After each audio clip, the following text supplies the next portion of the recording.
Oh yeah. You know what? I'll just order. Oh, it's you Hmm. again. Are you looking for a dye? Do you know what happened to the other tenants? Everyone else is More gone. or less. Are you interested in anyone specific? There used to be a hair salon here, right? Yes, I think it was called Androgynous Orlando or something similar. They weren't a big hit around here. Turns out that working class men don't like genderless haircuts. They're scared of that word. A bit of Oh experimenting shit! every now I and double then clicked isn't bad. space. Whoops. You wouldn't like it either. The others would laugh at you. Okay. I guess I'm a simple man. I don't really have any opinions on hairstyles. Me neither. I just want it off my face. She tucks a strand of hair under her headscarf. What happened to the gym? It wasn't merely a gym, it was Artemitep's boxing club. A community project created to steer at-risk youth away from drugs and crime. Maybe that's what Kuno needs, a community-centric boxing club. Kuno. Who's Kuno? He's a little You haven't ginger... heard of Kuno? Yeah, exactly. He's a little ginger gremlin who likes to defile dead bodies. Oh yes, you mean the kid with the sailor's mouth. Yes, I've heard him yelling profanities in the backyard. She looks out the window. It's oddly quiet there at the moment. I think it will take more than a gym to help that kid. And how did that community project work out? It didn't. If anything, it made the youth situation in Martinez even worse. At some point, someone started a rumor that the punching bag downstairs was full of amphetamines. You should have known it. Eventually, Oh, the we could coalition maybe took cut away it- the funding. we could cut it but went open and bankrupt. This take was a few ourselves years ago. some- It's gotten much more peaceful around get the our plaza fix. ever since. Maybe we should do it when Kim lets us alone, so we don't have to turn it in.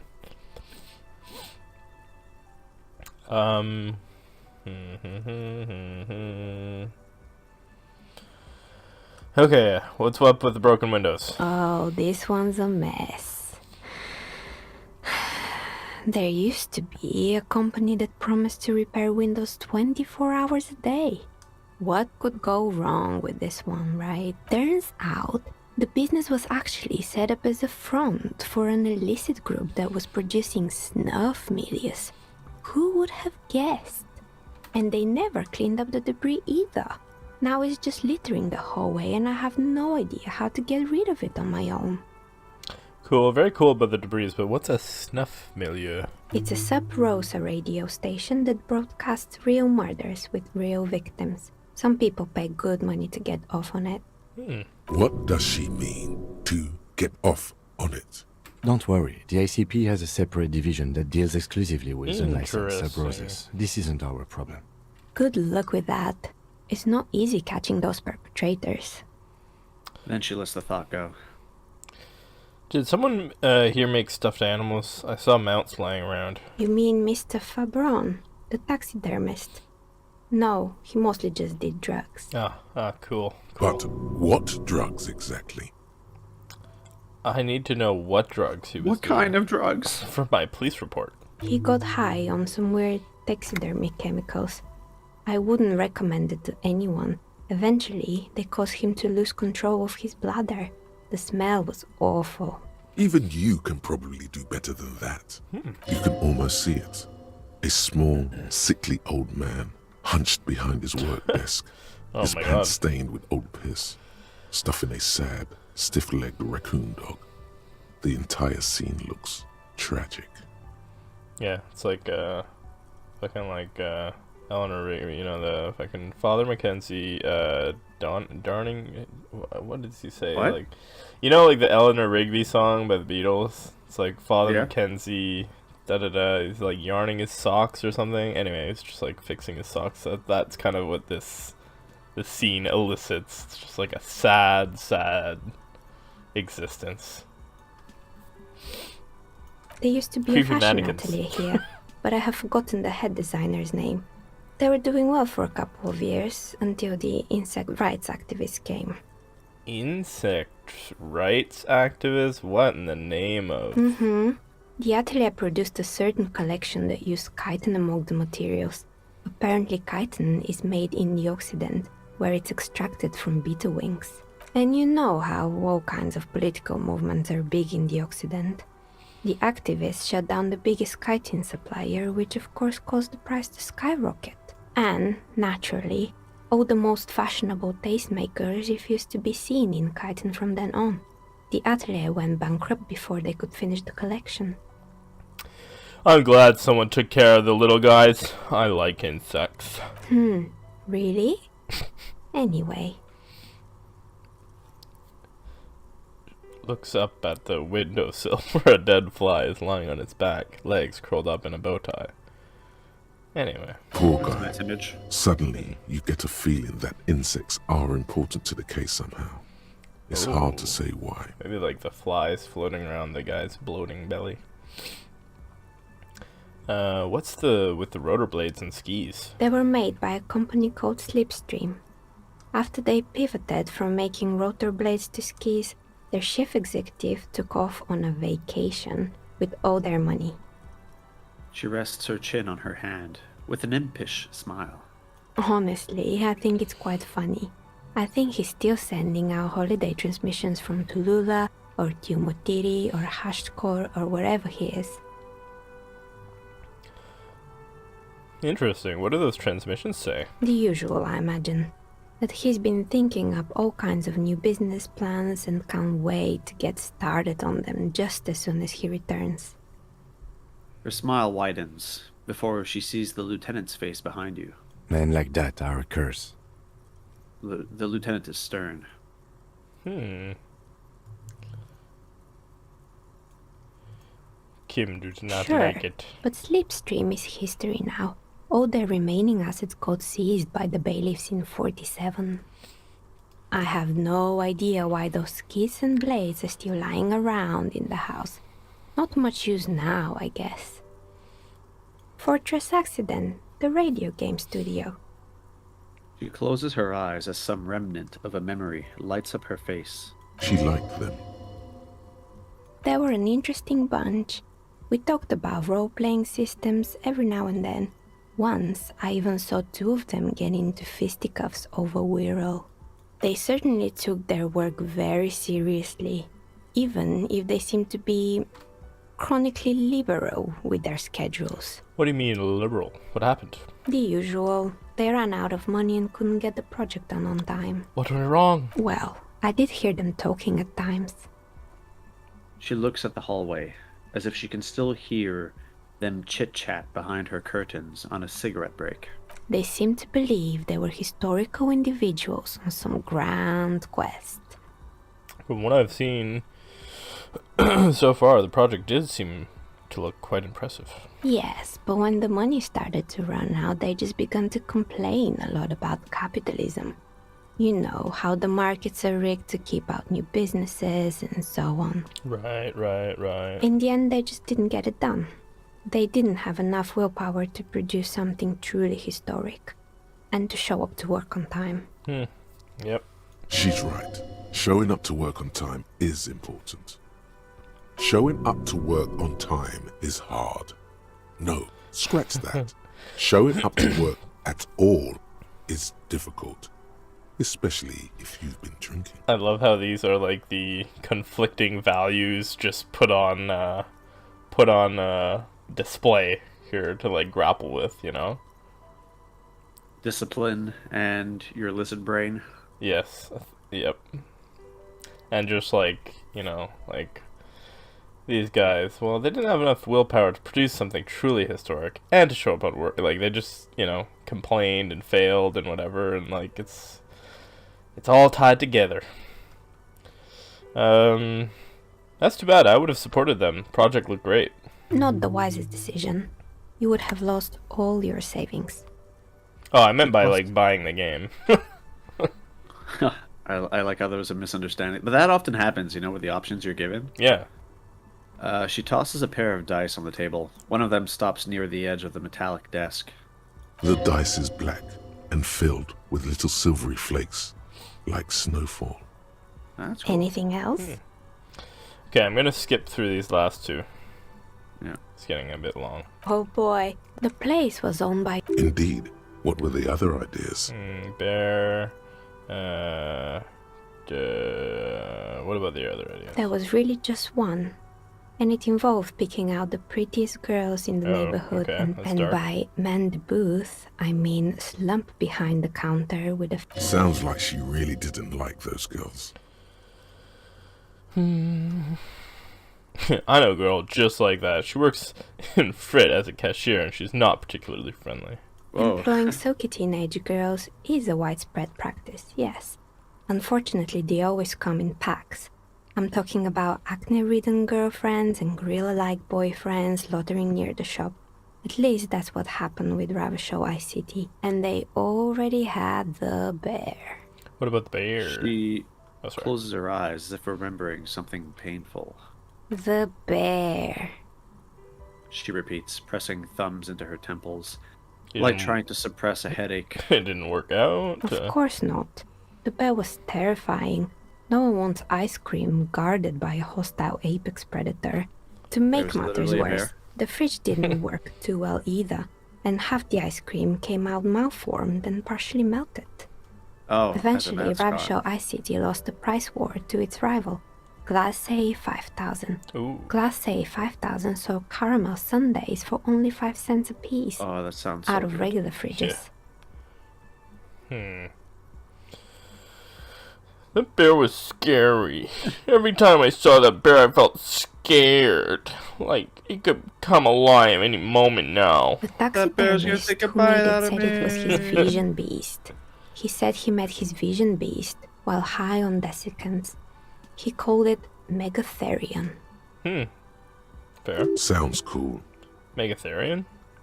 Megatherion, a mega wild beast. What's a mega wild beast? It's an imaginary beast that guides you through life by telling you to do more drugs, mostly. Oh, yeah. A Fair. wise and noble beast, guiding you toward the land where the streets are paved with drugs. I don't have a comment on drugs. Understandable. You shouldn't do them. You're a police officer after all. Anyway, now you know the story of the Yeah, I don't do fallen drugs. ice cream and Just bear. alcohol. Yep. That's not a drug. Some dust beams swirl. She seems almost sad, finishing the story. Some dust beams swirl in the morning light. Her eyes follow it idly. Anything else? Another failed business, perhaps? Oh, I would right. like to know about the intercom. I hope you Yeah. didn't try to ring me. I think none of those doorbells work, including mine. I'm still in the middle of connecting the wires. Sorry about the confusion. Oh, she's a new one, maybe. The doorbell with the empty name Yeah, card right. must belong to her then. So you're telling me that the doorbell with the empty name card was yours? That's right. I haven't even written my name there. As I said, it's quite useless right now. It doesn't work yet. I was wondering about the whirling in rags. Is it part of the same complex? You could say so. Both houses were built at the same time and under the East Delta Commerce Center project. That explains why you can call the whirling from the intercom, albeit I doubt that anyone responds. If the whirling is part of the same building, then it's part of the doomed commercial area. The darkness of this place is there, too. I saw a name East Delta Pinball on the doorbell. Right, it used to be a gaming arcade. This is an ancient failure, before my time. I'm not surprised, however. My advice, don't base your business on a fad. Hypnotism, floriography, trick-track, especially pinball. Agreed. Pinball is the worst. His disdain for pinball could not be clearer. Well, he's not the pinball wizard, I guess. Strange thing happened when I tried calling a company called Slipstream SCA. Someone answered. It can't be true. They don't work here anymore. They've been gone for years. Are you sure it was Slipstream SCA? Was it a woman? Maybe it was Plaisance from the bookstore. Do you remember what the voice sounded like on the other end? Not at Is it all. the one that was super staticky? Yeah, I think so. And I think she did say she's from Tricentennial Electrics. Tricentennial Electrics? There's a moment before she recognizes the name. It used to be a major electric company 100 years ago. Are you sure it wasn't just some kids playing a prank on you? No, it was something else. It was eerie. No, it was something else. Something eerie. Pranks can be eerie. She looks as if she's still convinced it's nothing to be worried about. Oh, the kids these days. We were just one of them, and now they're terrorizing us. No solidarity. I have a few more questions about the building. Sure, I'm listening. I have one more question about the intercom. I'm pretty sure I it actually still doesn't have work. But building. Sure. I'm Actually, I had listening. other questions. Good. Actually, I hope it how did you clarifies become a things. dice How did I maker? become one? It was a business decision. I was a This is how regular we hold jeweler at first, conversations. but that's an unfocused field with too much competition. Some of my friends were role players. They asked me to make some polyhedral dice out of cobalt. That was my first order. I grew it from there. Do you like roleplay? Do you like RPGs yourself? Not especially. I like working with rare materials and a steady pay. And role players as customers? They're nice people. She's thankful for the security they provide her.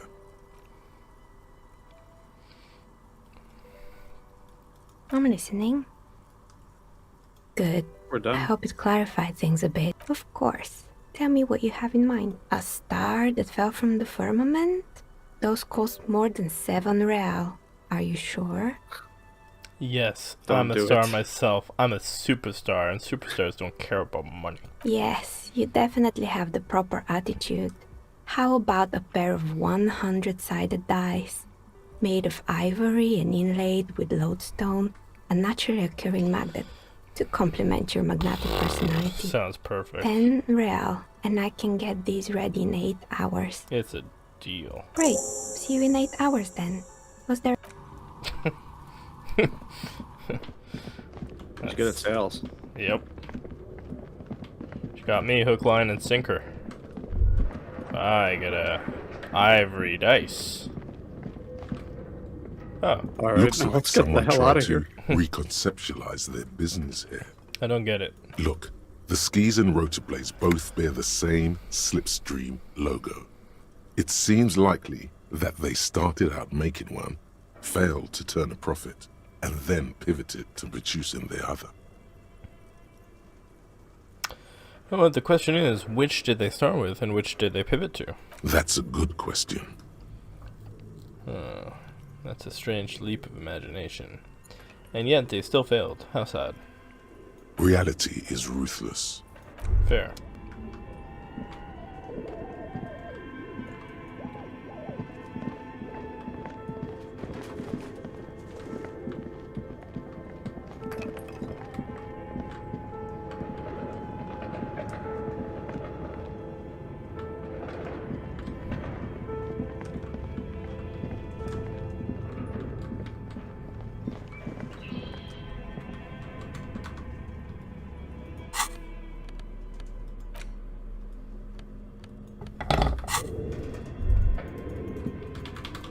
I want drugs! Where were you promised there would be drugs inside the punching bag? Yeah.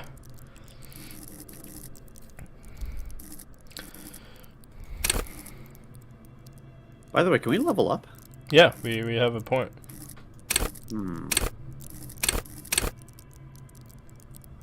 Where to put it?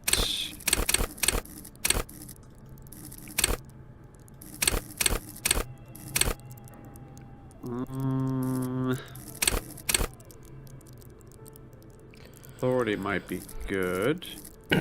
I want to be respected. So all this does is improve our skill checks, right? Yeah. When we attempt something. Exactly. Okay, so where have we been using, like, what have we been using skill checks for? I want to say most of them have been these ones here. Yeah, it's true. It just so happens to be the area where we're extremely deficient. Yeah. I almost feel as if it's pointless at this point to, like, add skill points in there because we're at the bottom of the ladder. Like, you're gonna go up from 10% to like 20% for your skill check. You know what I mean? We might as well double down on our strengths. Yeah, we can do electrochemistry. No, let's do authority. Yeah, authority might be good. We are more authority now.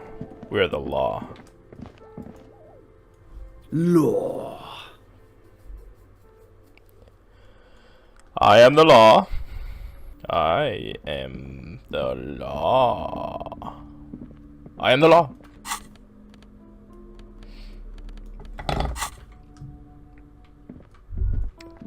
Hello, hello, yes, I am the law. Hello. I'm scared. Wow, we spent a lot of time at that bookstore. That was an adventure and a half. Like, yeah, initially all we went in there for was a map, Yes. and now Yeah, and that was last 3 hours night. later. Yeah. All right.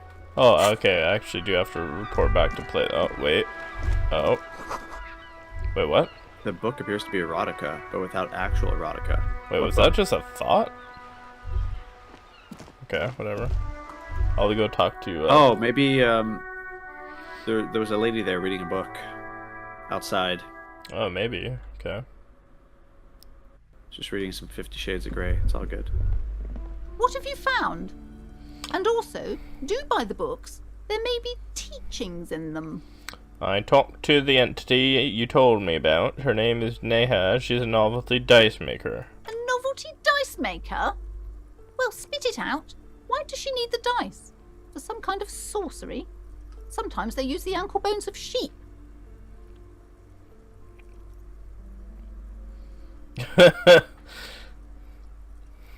She's not a sorceress or some malicious entity. She's a businesswoman like you goddamn idiot. I don't understand. If it's not her, then where is the source of the doom? How did she explain the curse? She looks perplexed.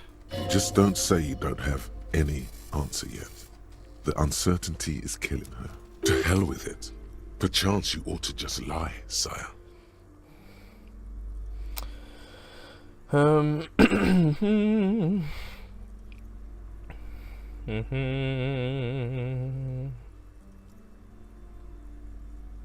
How would lying to her help us out?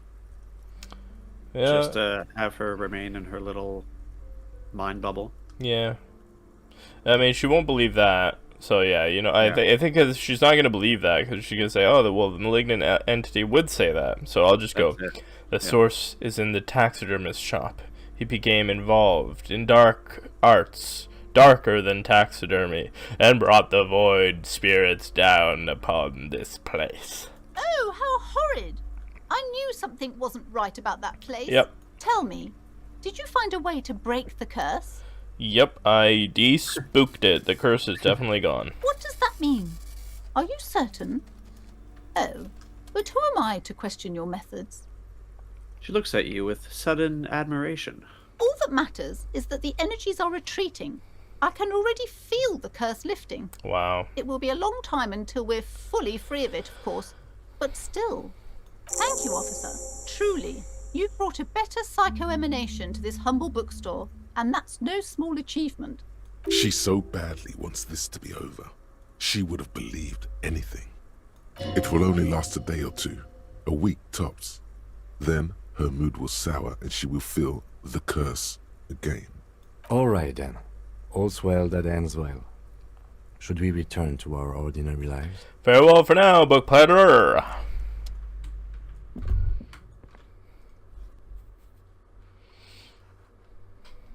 Fun quest. Complete. All in a day's police work. Alright, let's go investigate our case. Okay, Titus, prove your authority. Find morale. Okay, that's another day. Smoker on the balcony. So much to do. Yeah, we can go look at that, what's it called? The apartment building. Oh, yeah. Wait, I thought we already investigated that. No, we had a heart attack and then spawned, Oh, that's right. The man before you is naked. Alright, how to get there? Yeah, That's... we had a heart attack and thought it was game over. Yeah. Like when we were starting the game. Yeah. Yeah. Oh, you can't... You have to go around, or...? Yeah, I don't know where... Oh, wait. Isn't there a hole in the fence? You can No, we just- do have to go around to the other side of the map. I mean, Okay. the other side of it, yeah. Then we come around this way.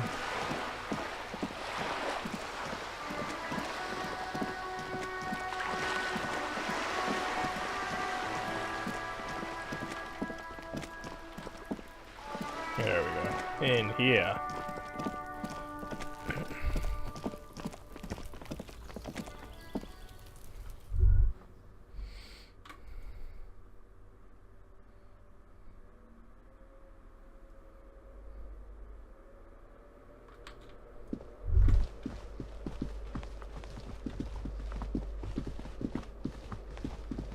Okay, so let's not read that journal again. Oh!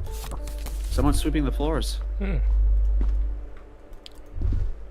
So, You hear someone walking around inside.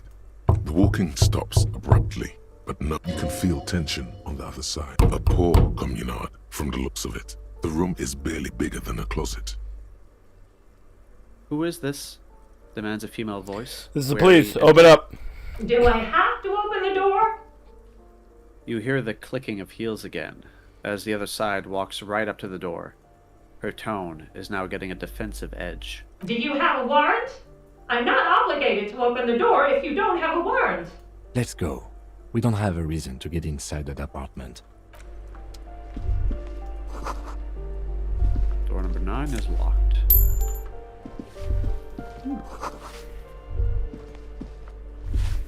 Give me a moment. An elderly woman is leaning on her broom, her knuckles white as bone. She seems to be having difficulty breathing. The cold never does any good for my bronchitis. She sneezes into a dirty handkerchief. This won't take long. Only have a few questions. Go ahead then. What do you want to know, policeman? She's the cleaning lady. She knows the floor plan and the residence.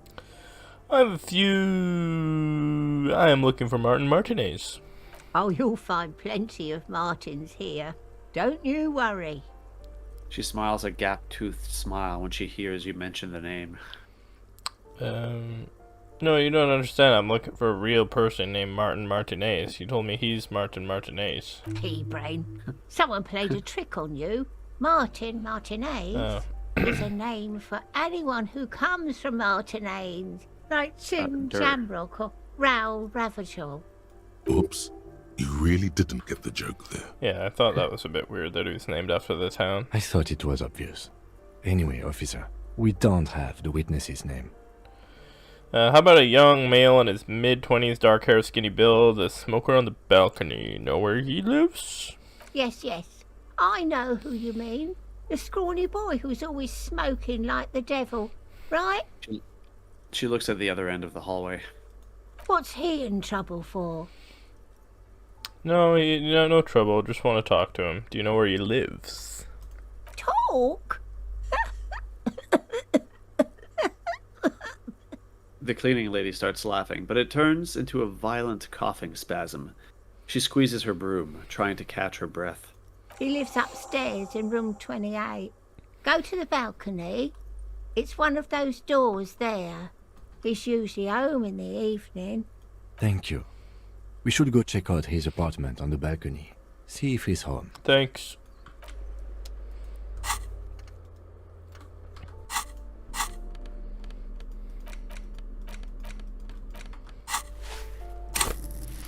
Oh wait, we got another level up?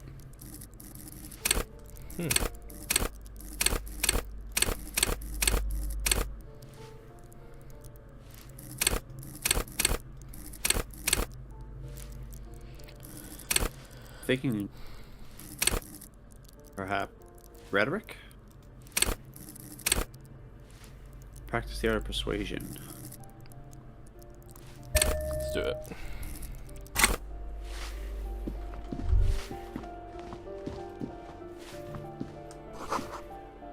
A note reads, foreclosed by Martinez Realty Associates.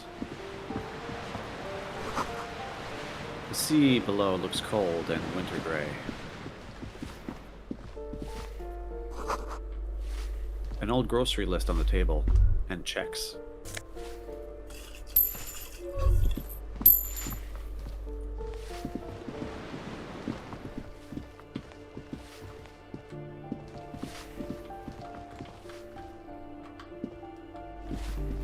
Oh, you can't go downstairs? I don't know if it would be apartment 28. Would it be down here? Or... Yeah, I guess we'll take a look. Probably a lot to explore here.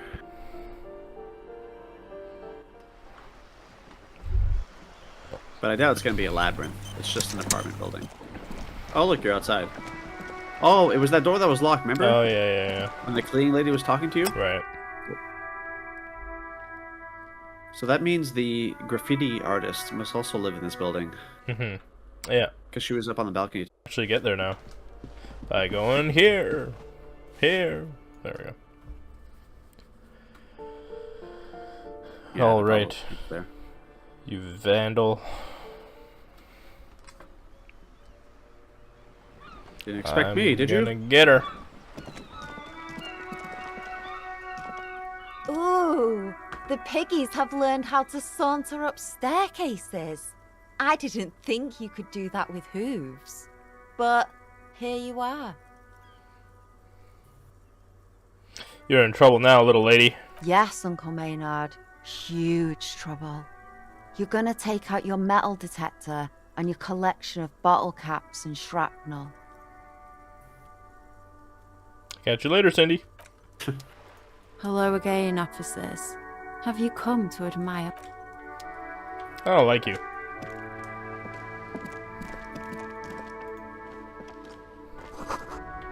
The door is locked. You can't get in. Above, tarps flap in the wind. Forgotten hammers and nails rust. Oh yeah, we almost got our rent for the day. Just from loose change found around the town. Love it. But yep, not a police paycheck or anything. Someone's been sleeping here recently. Cindy? Cindy? Santa? She lives in the furnace room? Enough coal to last for several winters. Smells of chemicals. It can't be healthy, like, living that close to a pile of coal. Breathing that in every day. It would explain a lot about Cindy Skull, actually. And her demeanor.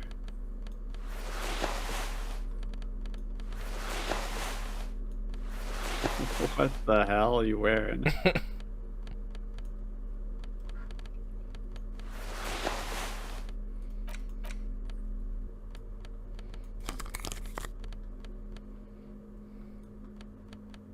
Fishnet white beater. I love it. There we go. Cool. The pockets of these new jeans are perfect for sticking your hand into. Makes you look cool, calm, and collected. As your hand enters the pocket, your fingers brush against something. Soft, yet crinkly. Take them out. Hey, it's a chewing gum wrapper. It reminds you of the fruity juice of apricots. You should inspect it closer if you have time. Something about the wrapper's texture is familiar.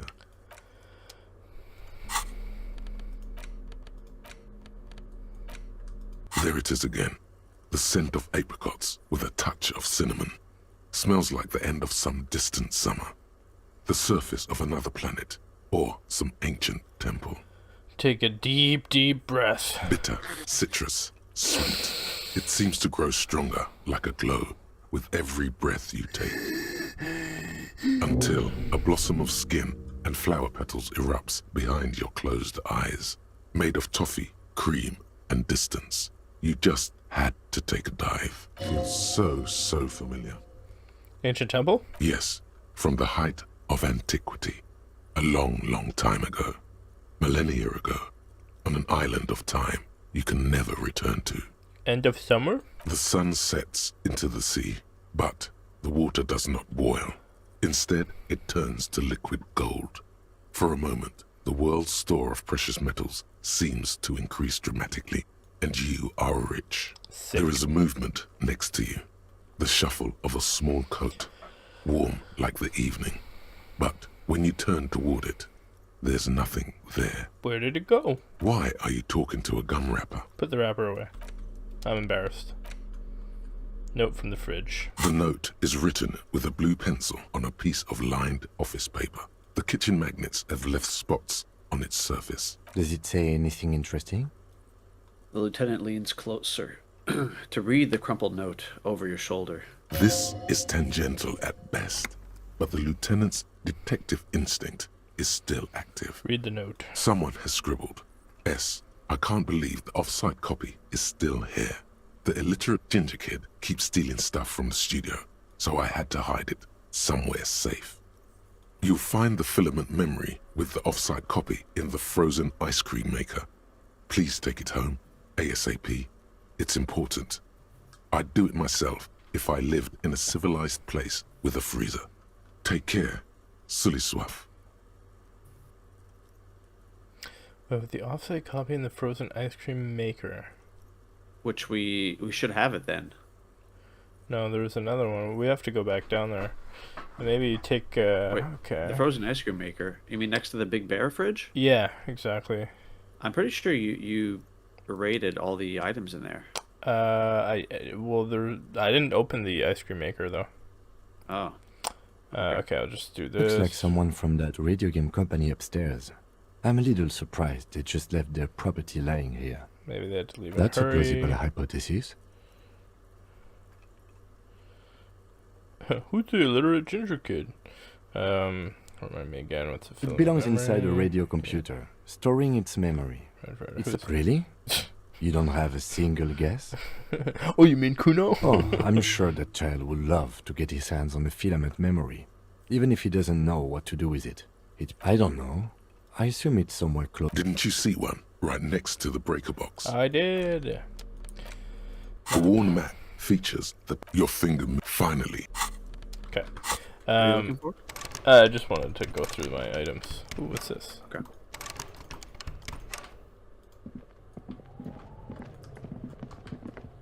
You can't open that little furnace door? Nope. No, I just can't interact with it. Okay.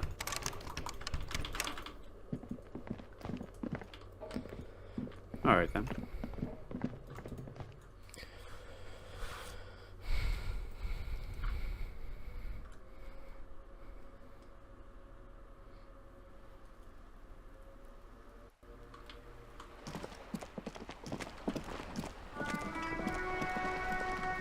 Is that it for out here?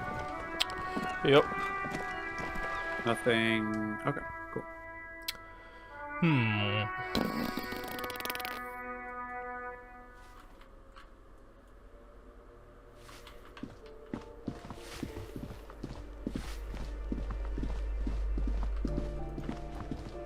The door is locked.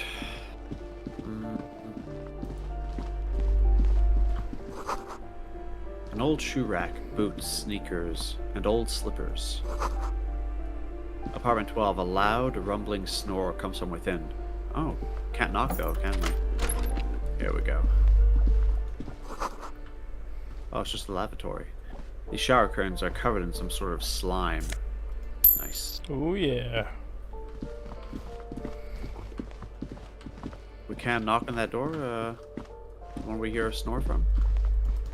No. Alright, we'll let him sleep. Oh, to your right. That's the entrance, right? There's the exit, and this is a way up to the balcony, but... Oh, maybe... yeah, this is probably the balcony Hugh was on. Yes. Alright. The breaker box is full of cigarette butts and electric wires. Who puts cigarette butts in... Anyways. Just a door. Nothing for you here right now. Alright, if you say so. Okay. Someone's growing rosemary, thyme, and a cactus. This door is made of metal and appears to be reinforced. Someone here really values their security. That's him. Number 28. This is where the cleaning lady said the smoker on the balcony lives. Let's see if anyone... No one answers. Looks like the young man we are looking for isn't home. I think our best chance to catch him is in the evening. He looks around, taking in the cold spring air. We should return tonight after we have finished with our day's work. How about 9 p.m.? Sound good? Tonight at 9 p.m., right here, apartment number 28. Good, let's go. Okay. 29, 30. Really? You don't say. How do we get up there? Ah. That would be pretty convenient to have access over there. Oh, remember where your coat was? Yes. And you were able, yes. you weren't able to like jump down from like 2 feet? Right. That's probably how you access that area. Through in the apartments, you mean? It's when you went on top of this building to the right of where the Yeah. behind the store. Yeah. I think so. I think it links back to the apartments. That isn't just a 5-pointed star. It's an inverted white pentagram cradled in a wreath of antlers. The iconography of communism, in other words. Look out, Kim, there are communists around here. I'll keep my armistice handy, detective.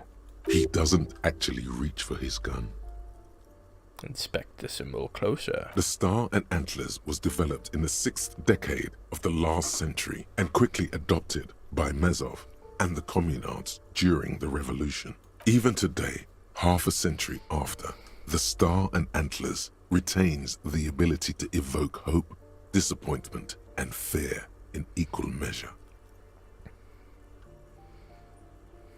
The wreath of antlers to symbolize also because white smug soup. Okay. Enough about communism and antlers. There's a little circle over the cleaning lady's head. There was? Okay, I'll go back. Yeah. After, I will go back to those businesses Yeah? to get the thing in the ice cream machine. Right.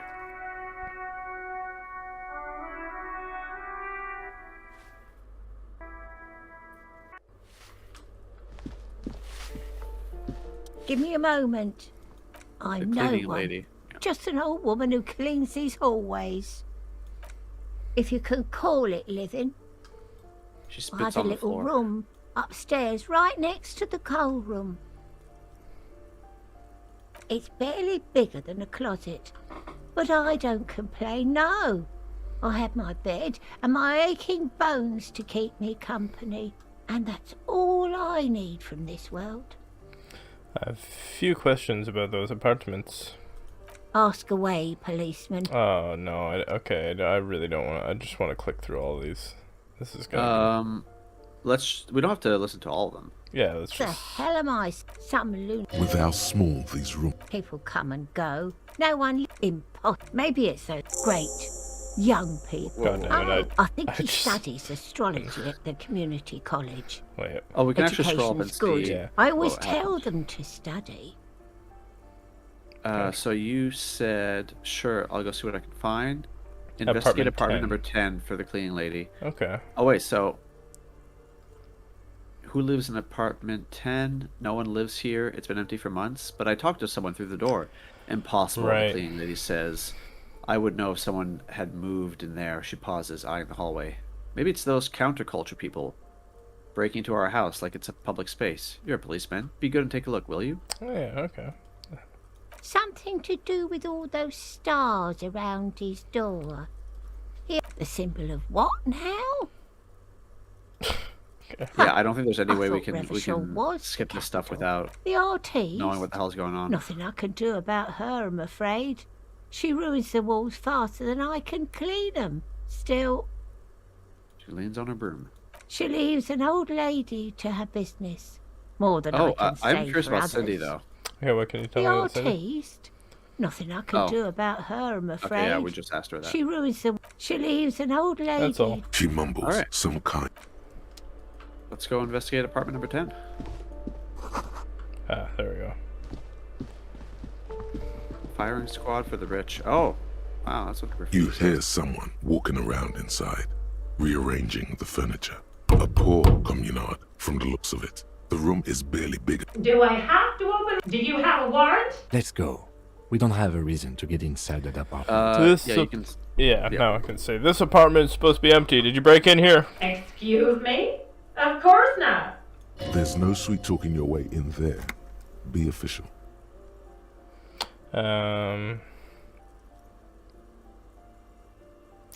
I don't need a warrant if I suspect there's a bit of break-in. Oh, come on. There's a pause before you hear the door being unlocked. That was smart. Worked. Good. Oh, Nodding towards the door. you coming? Hello?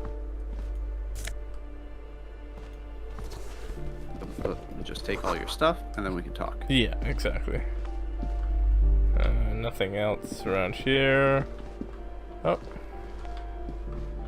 My shirt just disappeared for a second. Yeah. That was kinky. How did I do that? Okay, well, I'll talk to her. Satisfied? My name is Marielle Charpentier, and I'm an agent with Martinez Realty Associates. I am not breaking in, as I have every right to be here. The keys, see? She jingles a set of keys in her hand. Her voice is really cheerful, despite her obviously hating you.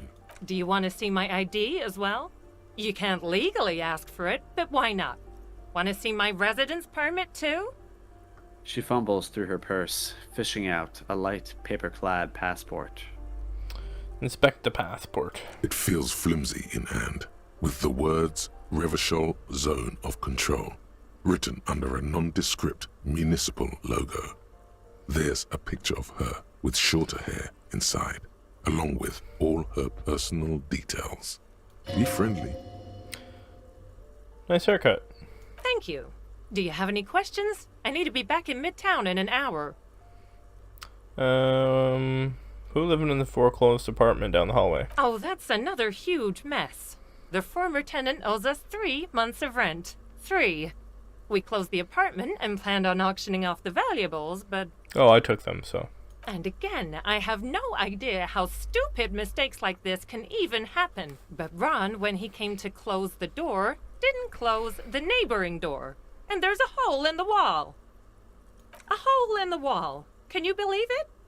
And then the tenant ran off with his stuff. He's gone. The money's gone. Just like that. She snaps her fingers. My money has also disappeared, I think. Well, it does not disappear from my hands. No, I don't let it. Couldn't have been that much money. These apartments look pretty shabby. These apartments are perfectly fine. They have gorgeous architecture, a million-real view of the bay, good ventilation, neighbors, life, spark, and they are affordable. I'll tell you, Martinez has a future. In a few years, it's going to blossom with artists and creatives and those radio computer wizards. So wait, what happened to the wall? Don't ask me what happened with the wall. I have no idea how we're going to find the time or resources to fix it. Both apartments are now unrentable. Both. She's still shaking her head, manicured hands now crossed over the chest. What are you doing here? I need to get it ready for the next lease, but as you can see, the previous tenant completely trashed the place. Reprehensible. No, sounds like they knew how to have a good time. It was some kind of a moribund old man who used to be a business owner. You'd think they'd make rent. She stops, hesitating. But that was months ago. Anyway, was there anything you wanted, or is that it? I'm in a hurry. That's all, thank you. Of course. Guess we'll... What do we have to do now? Talk to the cleaning lady? Yep. It's like, oh, just the apartment manager in there. Give me a moment. No counterculture people in apartment 10, was just the real estate agent setting up the room for new tenants. I see. I hope some good people are finally going to move in. This place needs them. Alright, Dana. What do you say? You already... I think... Wait. Oh, you have options you haven't looked at here? Yeah, this is just turning in the quest. Relax women and sexual deviants. That's who'll come. Spit. Yes, radio computer wizards are coming. They're gonna save the place and the economy. Oh, I do like wizards. And people like that in general. They have a lot to tell us about our fates. She means clairvoyance. Thanks, I'm off. Oh, there's the exit. You're wearing a new hat. I am. Where my Sexy. cool beanie at? I'm a sexy cop, I am. I did see your fishnet shirt Oh yeah. last time. I'm like I'm like a Christian from Edge and Christian WWE, except I'm a little overweight. A little tubby for this shirt, but I look sexy no matter what. I'm beautiful at any size, and I want everyone to know it. Because I am a superstar cop, after all.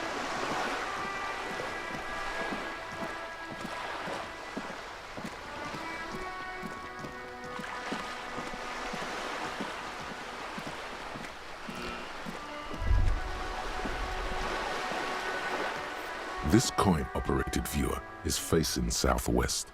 Its coin slot is full of fossilized bubblegum, rendering the machine permanently inaccessible. Poor little viewer. The metal feels cold and wet under your palm. It looks unhygienic. Look inside. A thick layer of graffito covers the lenses. You spell out the word Onuk, written on the other side, with N and C scribbled backwards. That would be Kuno. Shift your focus to the background. Under the graffito, a sea of blues and greys appear. Behind the water lies a coast studded with concrete and reeds.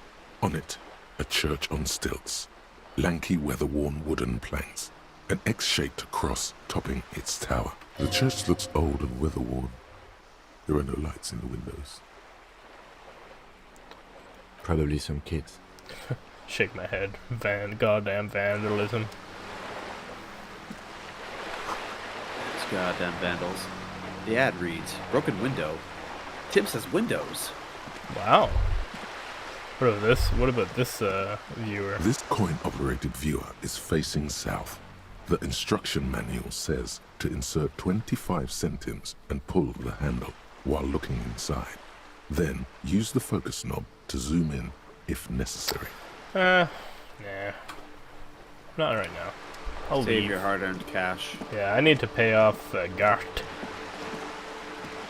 Almost have enough money. To roundabout north. To Martinez Pier. So, that whole kerfuffle with the racist dude blocking your way, that won't be settled until Wednesday, right? I'm actually not sure. I don't know what we can do about it. It's still book about Boyadero culture promotes freedom and roaming upstream. Just gonna read all these. A book about the future. Oh, wait, what? Wait, is this where he fakes his own death? Lady, this book, you don't really understand what it is about, nor does it seem important. Okay, let's ask her who she is, this girl. Hello again, sir. Are you interested in a new and exciting book this time? She sways slowly on her feet. What kind of store is this anyway? It's a bookstore, sir. Oh. We sell books, postcards, and some board games. It's called Crime, Romance, and Biographies of Famous People. Wow. Whoa. Hold your horses, little girl. What is a book? That is a book. They have stories inside them. It's like someone told you a story in a really long letter. What's a postcard? A postcard is a small cardboard picture. You can write a few words on the other side and send it to your friend or beloved. She is unfazed by your questions. She would consider it impolite to point out any perceived weirdness. What's a board game? Board games are like little games on a table, made to pass the time. There are several different ones, but sailors here mostly buy cards. Interesting. Thanks. My pleasure. Anything else you'd like to know? Is it okay if I ask you some real questions now? Okay, sir. I'll try to answer any questions you have. I hope they're about books. What is your name? My name is Annette, sir. My mum, her name is Plaisance. She owns the store. Boy. She's inside minding the register or organising the stock. Your mother, she's quite the battle axe. The girl gazes at the window, then suddenly jolts, her eyes wide, as if recalling something. Feel free to step in and browse our wares. And you're standing out here in the cold because... I'm signalling that the store is open. Otherwise people might not know. They'd miss out on the crime, romance, and biographies of famous people. Also, I don't A really sudden like my gush of mom wind much. turns the pages. Sorry, I of the keep books pressing on the spacebar counter. when... She covers I'm just her gonna leave a face, pause habitually, okay? smiling. Just because I keep cutting you She's off with their cold. dialogue. Oh, it wasn't even dialogue, I just added a little a little something of my own. No, I know, but I keep cutting you off with the next, like with the. Oh, the next thing, yeah. Yeah. So it'll only take like 3 episodes to get it. I'll just like. Yeah, maybe we'll make it a habit, and like if you see none of us have anything to add, we'll just like. Yes. Continue. Yeah. Covers. You're cold. Such a good trooper you are, already learning the value of hard work. Pat her head. Thank you, sir. I'm happy to help Mum out with the store. Oh, she gave me $1. The fuck? She smiles and stands upright like a little soldier. Shouldn't you be Can I have more pets, sir? Who are these famous people here? Oh, kings and queens and generals of old, or artists and writers, or musicians, those kinds of people. There's usually something extraordinary about them.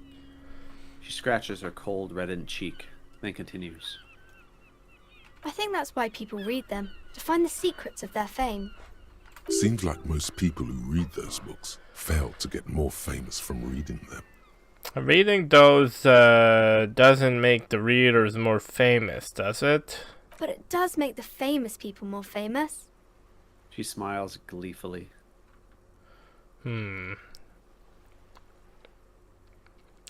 Fame sounds delicious. Maybe someone will write a book about me one day. Why would they do that, sir? Because I'll be a superstar cop and the papers and everything. That'll show them. That's so cool. Maybe they'll make you a book cover picture and everything. Standing over a dead body, holding a gun. What is this, crime business? Crime fiction is about murders or burglaries or things like that. And the work of a policeman or a private detective who's trying to solve a crime and catch the criminals. Alright, I get it. Crime murder gets people going. And it's kind of like a puzzle too. You can guess who the criminal is or how the good guys are going to catch him. She's so much more likable than her mother. Yeah, that is absolutely true. I'm a policeman myself, by the way. The law, as I said. You don't look much like a policeman. She examines you, as if to find something policeman-like, then looks over at your partner, assuming he must be your caretaker. Yeah. Okay, then maybe I'm not a policeman, or should stop being one. Didn't mean to offend, sir. Sorry, sir. It's just that you don't look like Dick Mullen. She points... harsh. She points to a book cover, on which you see a strapping Vespertine officer. He stands grimly over the body of a dead woman. Wow, look at that guy. I'll never be as good as Mullen. Don't say that. He's not even real. You're real. Overshadowed by a fake man? That's harsh. Cheer up, sir. It's much easier being a fictional character. He doesn't have to deal with real things. Maybe you can show me some real deductive police work, sir. Like in the books. Okay, I'm gonna deduce something now. You Ouch. failed to deduce anything substantial. She waits intently. I'm a detective. I deduce that you are a girl. Come on, anyone would notice that. She rolls her eyes. Shouldn't you be at school or something? I do my studies at home at the moment. I have to help Mum keep this place running. Isn't school more important than this, though? Mum says it's necessary to do both, because it builds character. Mum says a proper worker is dutiful. That's how you get ahead in life. You succeed. What's romance? It's the type of book where there's a rich lady and she has to choose between the good man and the bad man. She smiles at the thought, perhaps imagining herself in that situation. Or there could be a story about a poor lady getting a rich man. It's about man and lady business, sir. Oh. But, Yeah, what about the sugar mama scenario? yeah, what about what about a book when, where the man and lady business doesn't work out at all? I haven't read many of those. Maybe you should ask Mum. Yeah, you think she has one about an excruciatingly painful breakup? I don't think it's a romance story if the main characters break up, though. She pauses, trying to figure out the appropriate answer. Okay. Sometimes they break up for a little while, but then they always get back together. What happens when everyone is poor? That's really not a proper romance story. That's more like everyday life. Yeah, poor people are boring. I guess, yes. People in books are always Why does very she keep giving me interesting, money? especially the romance people. What about a poor man getting a rich lady? It happens, but usually the guy gets rich in the process. Or should actually be rich himself, but has lost his family property unjustly, like during the revolution or something. I see, I see. Those are unhappy books, for most of the pages. People sad about what they have lost, but then it all turns out just fine in the end. What about when both men are both men? This character is getting in my brain. What about when both of the men are bad? These are not very common. You can't have a choice between bad and bad. Nobody wants to read a story like that. But what if it's written really well? Well, maybe then it's fine. Maybe if the lady then decides not to pick either, because she doesn't need a bad man. Yes, that would be interesting. Alright. That's enough romance for me. I have other questions. Maybe some about other books? Nope. Bye. See you around, Annette. Alright. Well, that was insightful. I feel I learned something about books and what they are and what board games are. And her mom is going to be very angry that she just gave away her allowance to a stranger. Yeah. Now it's turning and it's into like, I just want someone to listen to me. Snow limbo, man. What's on your mind? You seem to like a man who knows about drugs. Ah, man. Me and narcotics go way back. Had some good times surfing the psychic waves of my own consciousness, you know? But those days are behind me. There are other addictions in my life now. Why the inquiry, my man? Just be straight with him. Do you finance those other addictions with drug trafficking? Hey, man, that's serious criminal talk. Are you trying to pull some sort of an entrapment thing on me? Let me be straight with you. I'm trying to figure out who's smuggling drugs out of Terminal B. We have a credible lead, sir. Someone on this roundabout is waiting for a bulk shipment from the harbor to load it on their lorry and drive it to Jamrock. Not me, man. No way. I don't need any trouble. Shit's bad enough anyway. This jam's got folks up in arms, and I'm afraid it's headed toward a conflagration. Who do you think could be conducting the drug trade, then? Look, man, I try to stay away from the criminal underbelly of Revachol. I'm a guest here. You really need to find another man to probe with those questions. We wouldn't say he's lying, sire. What are you hauling, anyway? Oh, high-grade narcotics, illegal firearms, The stuff fuck? like that. The fuck? Wait, what? Time to arrest him. Okay, and what are you actually hauling? Can't even get a few jokes past you, my man. I've got another haul of found cargo. Mostly sporting goods, That was some tracksuits and that thick kind of sarcasm, though. Yeah. thing. They usually get shipped to Grad in the Occident. Though we've been making headway in the Il-Moran market lately. Could I get one of those found tracksuits you're hauling? We're pals and all, but I can't just freely hand out the merchandise. The bosses won't be happy.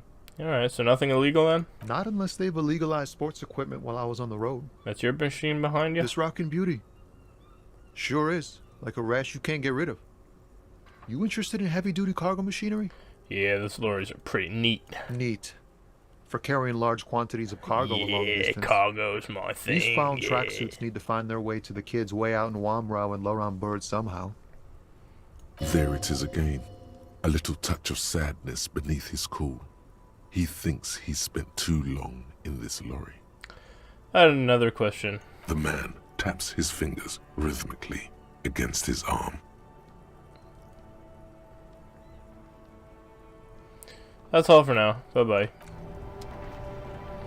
Let's go interrogate more lorry drivers. Because we got this quest here.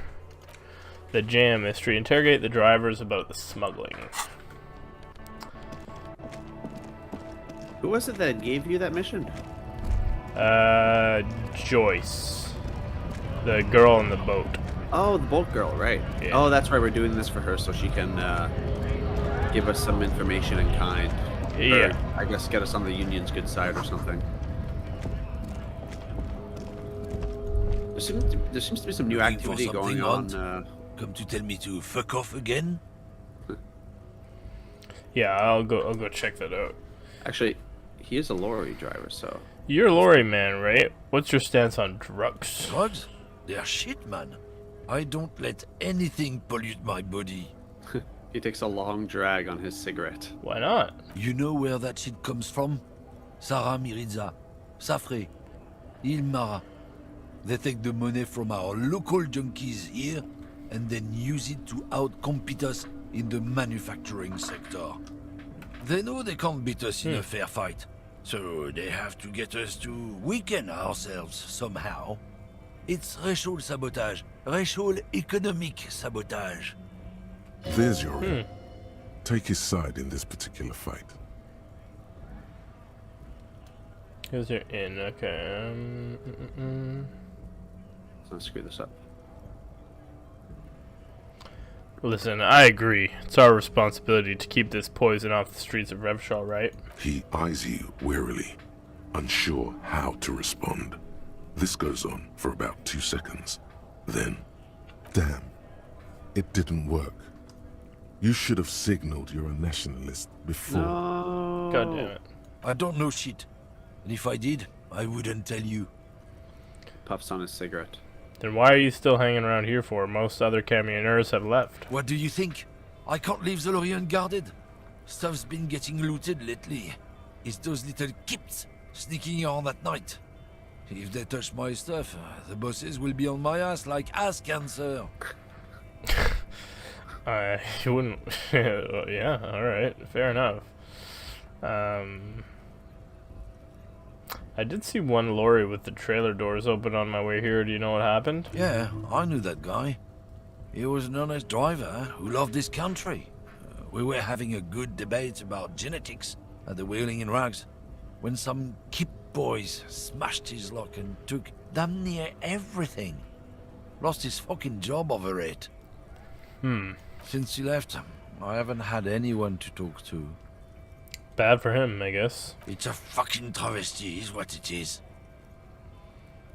If it's not you, do you know who's running drugs through Terminal B? Isn't it obvious?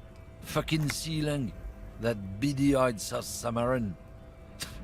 His little side business is a scam. I wouldn't be surprised if he was peddling drugs as well. Wait, the street vendor south of here? That guy's a lorry driver.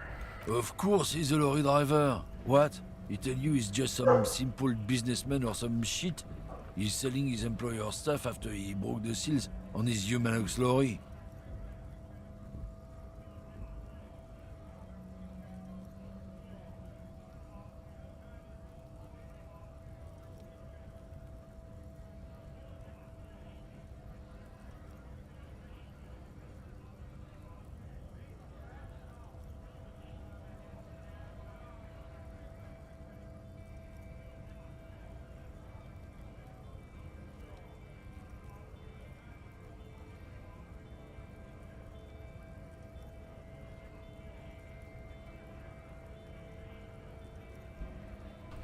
Okay. Okay. His tribe are natural liars. It's in their blood. He's your man, alright? 100%. Okay. I wouldn't be so sure about it. Not until we've heard what Sealang himself has to say. Guess we need to pay Sealang a visit then. Guess so. Alright, we're done for now. Okay, let's go. Interrogate Sealang.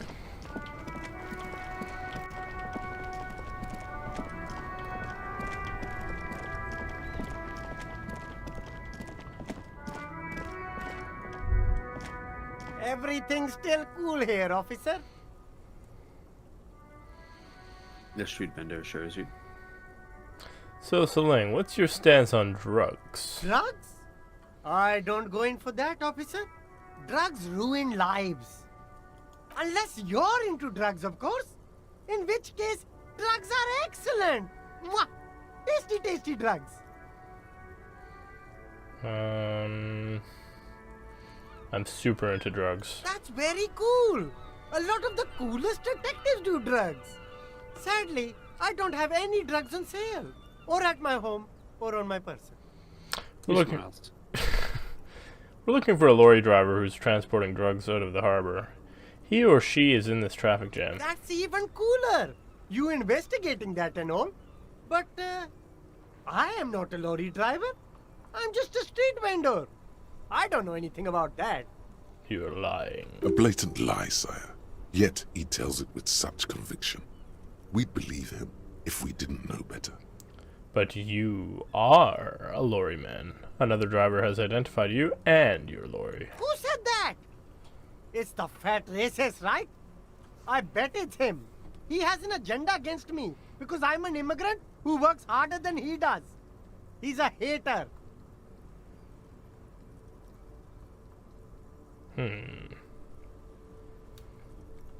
So you admit you're a lorry driver? No, I just said I work harder and he's an asshole. He stops to think.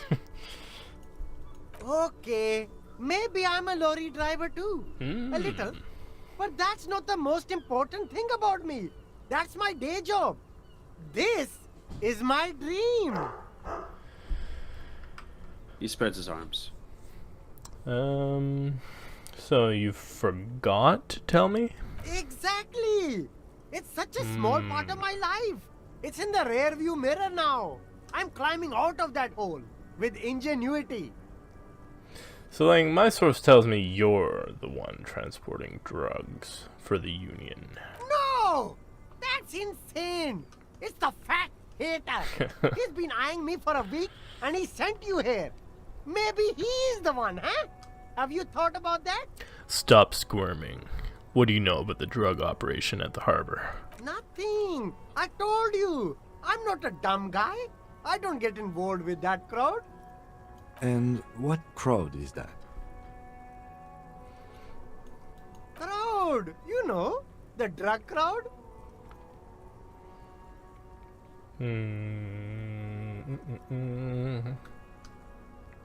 You're wasting my time. Tell me who the fuck is transporting the drugs here. Shush, please. There's bad people doing bad things here. Bad people? That's all I know. Please, don't get me into this mess. I spent 15 years working my way up. Alright, we're buddies, Celine. Help us out. No one will know it was you. It's a she, okay? The other drivers call her the lady driver. You're better off staying away from her. The way they talk about her, she's no lady.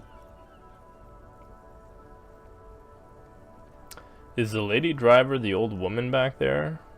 Dazed out? Strange? I don't know. Maybe. If she is, I haven't gone near her. I don't get involved. I told you. It could be. She was strange. Okay, we're cool now. All right. I scored. Let's cap this off with a purchase. You can walk away from here with funky sunglasses, detectives. Both of you. You deserve it. Give me some money. Start with a little compliment, then work your way up from there. This is about business, remember. Hey, you seem like a real successful entrepreneur. Would you like to support a member of the local police force? Oh, okay. But why, officer? After all this mess, the broken seals, lying to you, come on. Think of it as an investment. An Are you investment? racketeering him? What kind of investment? I might be.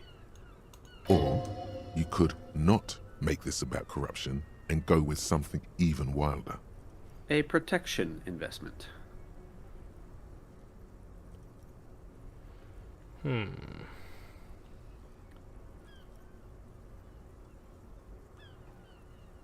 Gotta prime the pump, man.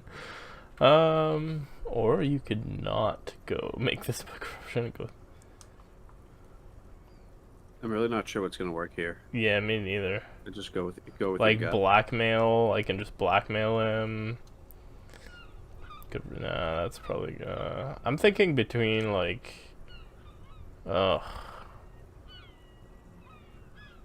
invest into me not telling your employer about your operation here. Ha! That! You drive a hard bargain, officer. I respect that. Okay. What's it going to cost me? Be reasonable. 10 real. Sounds like a fair deal all around. Yeah, sick. Corruption. It's just like bus or seat. I'll leave you for now. If he wants to speak to me, I'm just gonna ignore him. Kim, don't judge my methods. You're really like in Kim's bad books, man. Like. Oh yeah, he's just judging me. Well, yeah. Initially, it was all just over your incompetence, but now you're entering a new realm. Yep.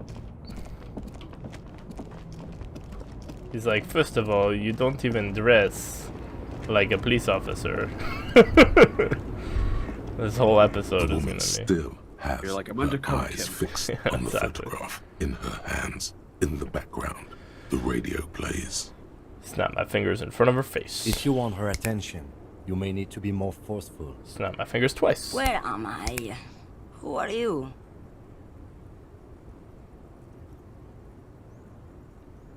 Oh, sorry. Like a magician recalling a subject from hypnosis, you've jolted her back to reality.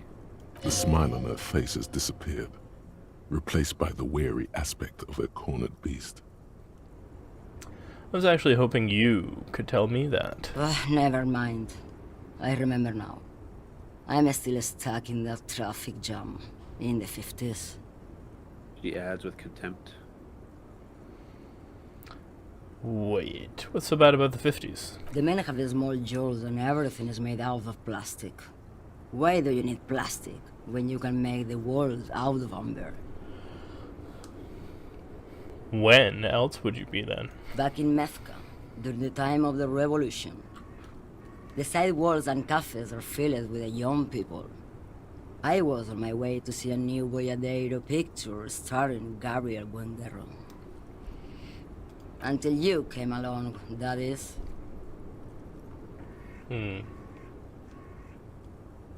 Right.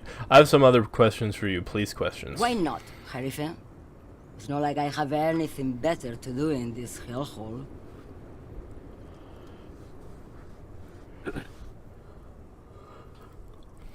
She settles back against the railing of her motor lorry.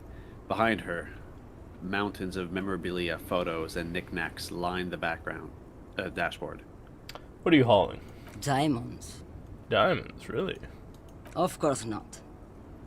But wouldn't it be marvelous if I was? Okay. But what are you really hauling? Whatever stupid things they put in the lorry, I imagine. So you don't know what you're hauling in your own lorry? I quit concerning myself with that a long time ago. Besides, I don't drive the lorry for the cargo, if you know what I mean. She says that as if something narcotic is the real reason.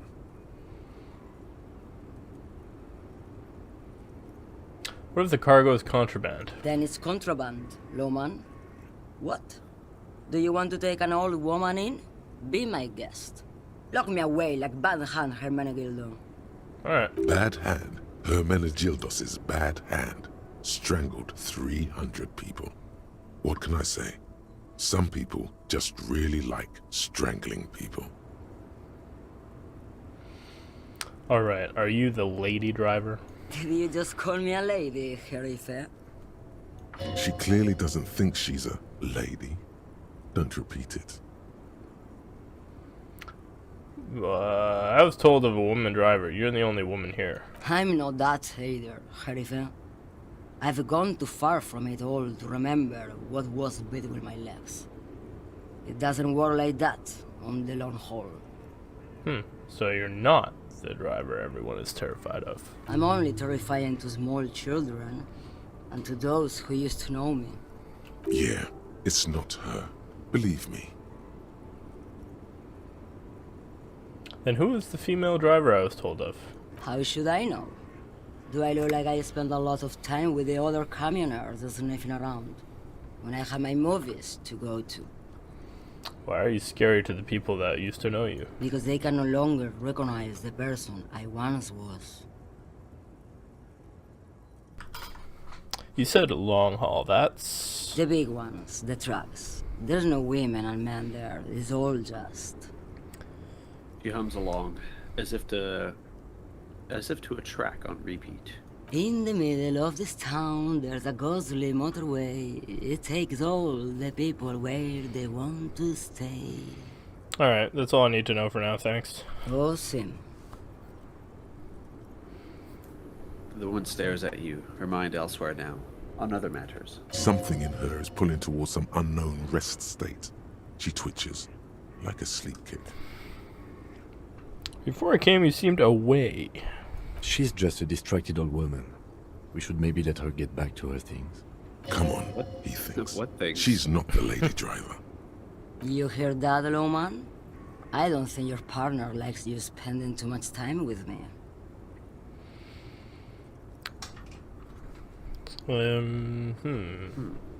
Alright. Why is Kim acting all antsy around her? Yeah. Wait, why is that, Lieutenant? Nothing. I just don't think she's connected to anything. He doesn't want your frail mind caught up in something here.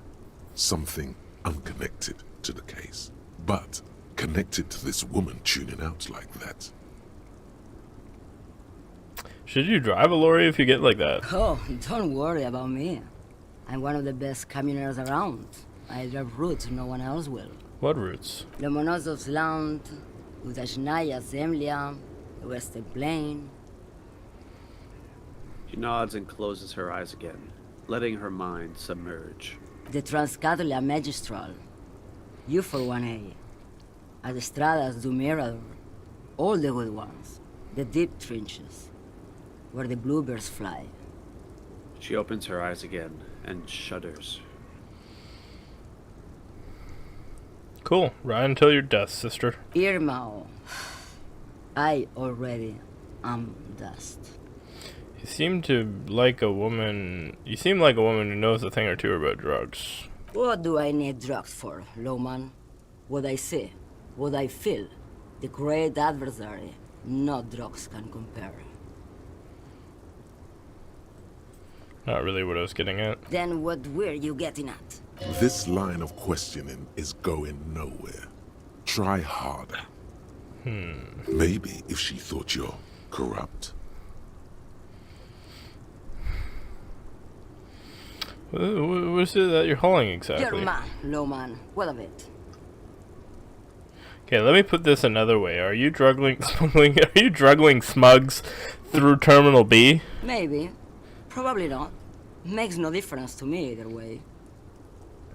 You said earlier you don't know what cargo you're hauling. Could it be drugs?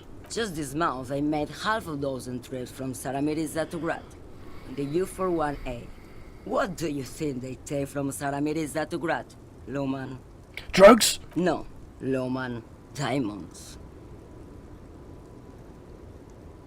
If you had to guess, who do you think is smuggling drugs around here? Easy. It's the skinny man who thinks he's a poet. Never trust a poet. Also, he's the only one I can see from here. She talking about Tommy Le Oh. That's correct. There is no visibility of any of the others. Alright, okay. If you're not involved with the drug trafficking, then why are you still waiting here? Where do you want me to go? This isn't so bad. I can listen to music, or the seagulls. Look at all the colors and the futures of this world. It's a good palate cleanser, this jamboree. Or I can just relax and let my mind carry me back where it will, to the Great Plains. I think we're done here, no? Thank you for now. Yes, go. Enough jamboree. I need to get back to Mesky. Her voice trails off. Is there someone else around here you haven't seen? Oh no, she's talking about Tommy, I guess. Yeah, there's no one here. Maybe this guy?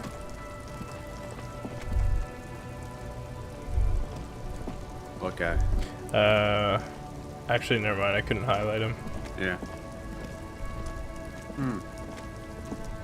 So have we made progress on that quest, or? Let's see. Find out who the lady. Who's the lady driver and where's her? Okay, so it's not the pale driver. Is there really someone we missed?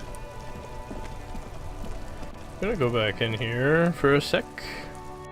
Try to intimidate. What's his face? It's one of my objectives. Garte? No, not that guy. But I rent while I'm here. This guy. Looks like the circus left town, but the clowns are still here. Titus does not look particularly happy to see you.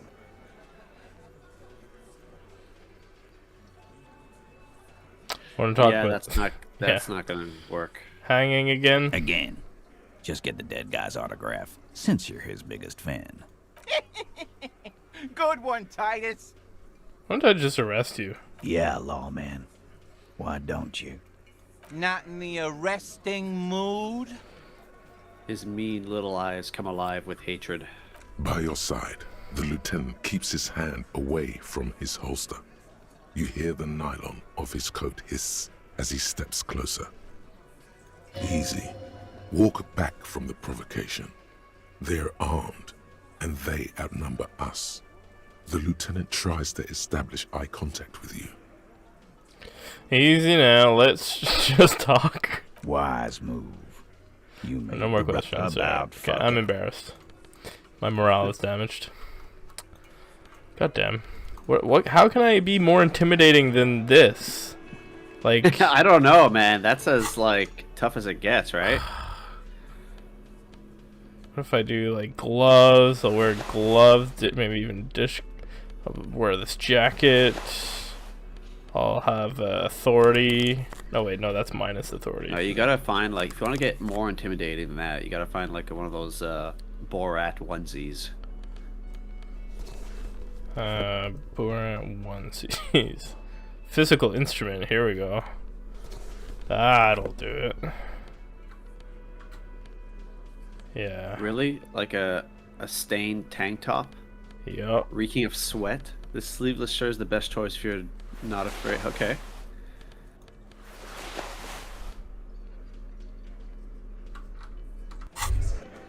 I don't think it's gonna do much for your skill check. The though. luxury of fine things.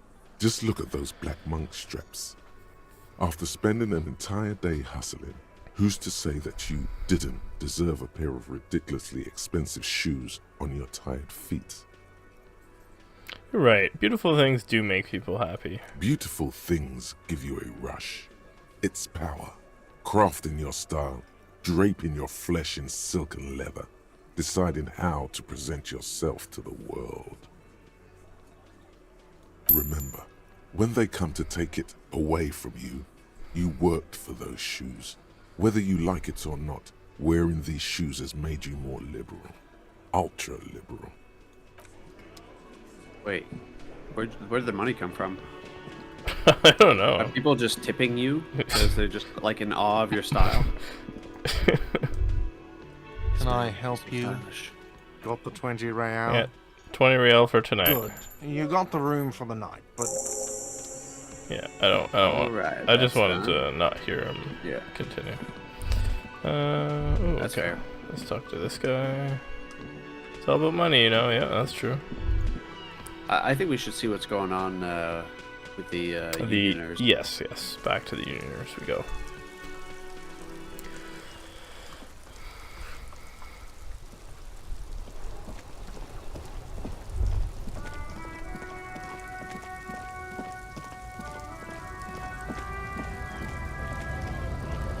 There seems to. Oh yeah, there's way more people. Right to work!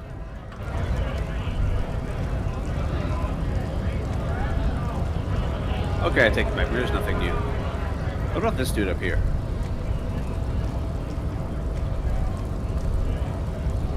I guess getting past the man ain't that simple after all.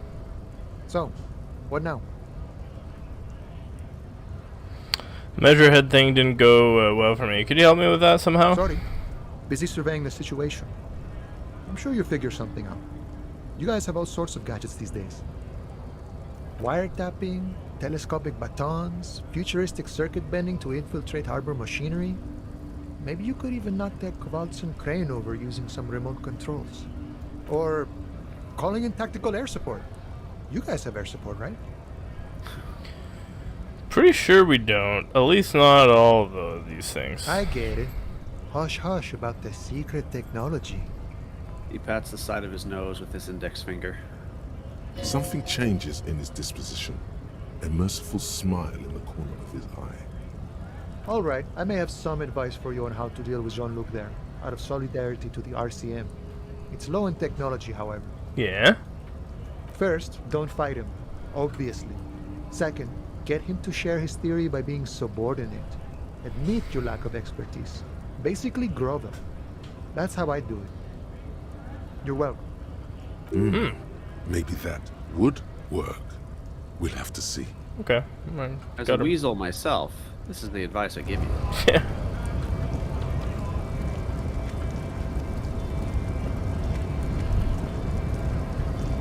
Can I go in there? Oh no, locked. Locked.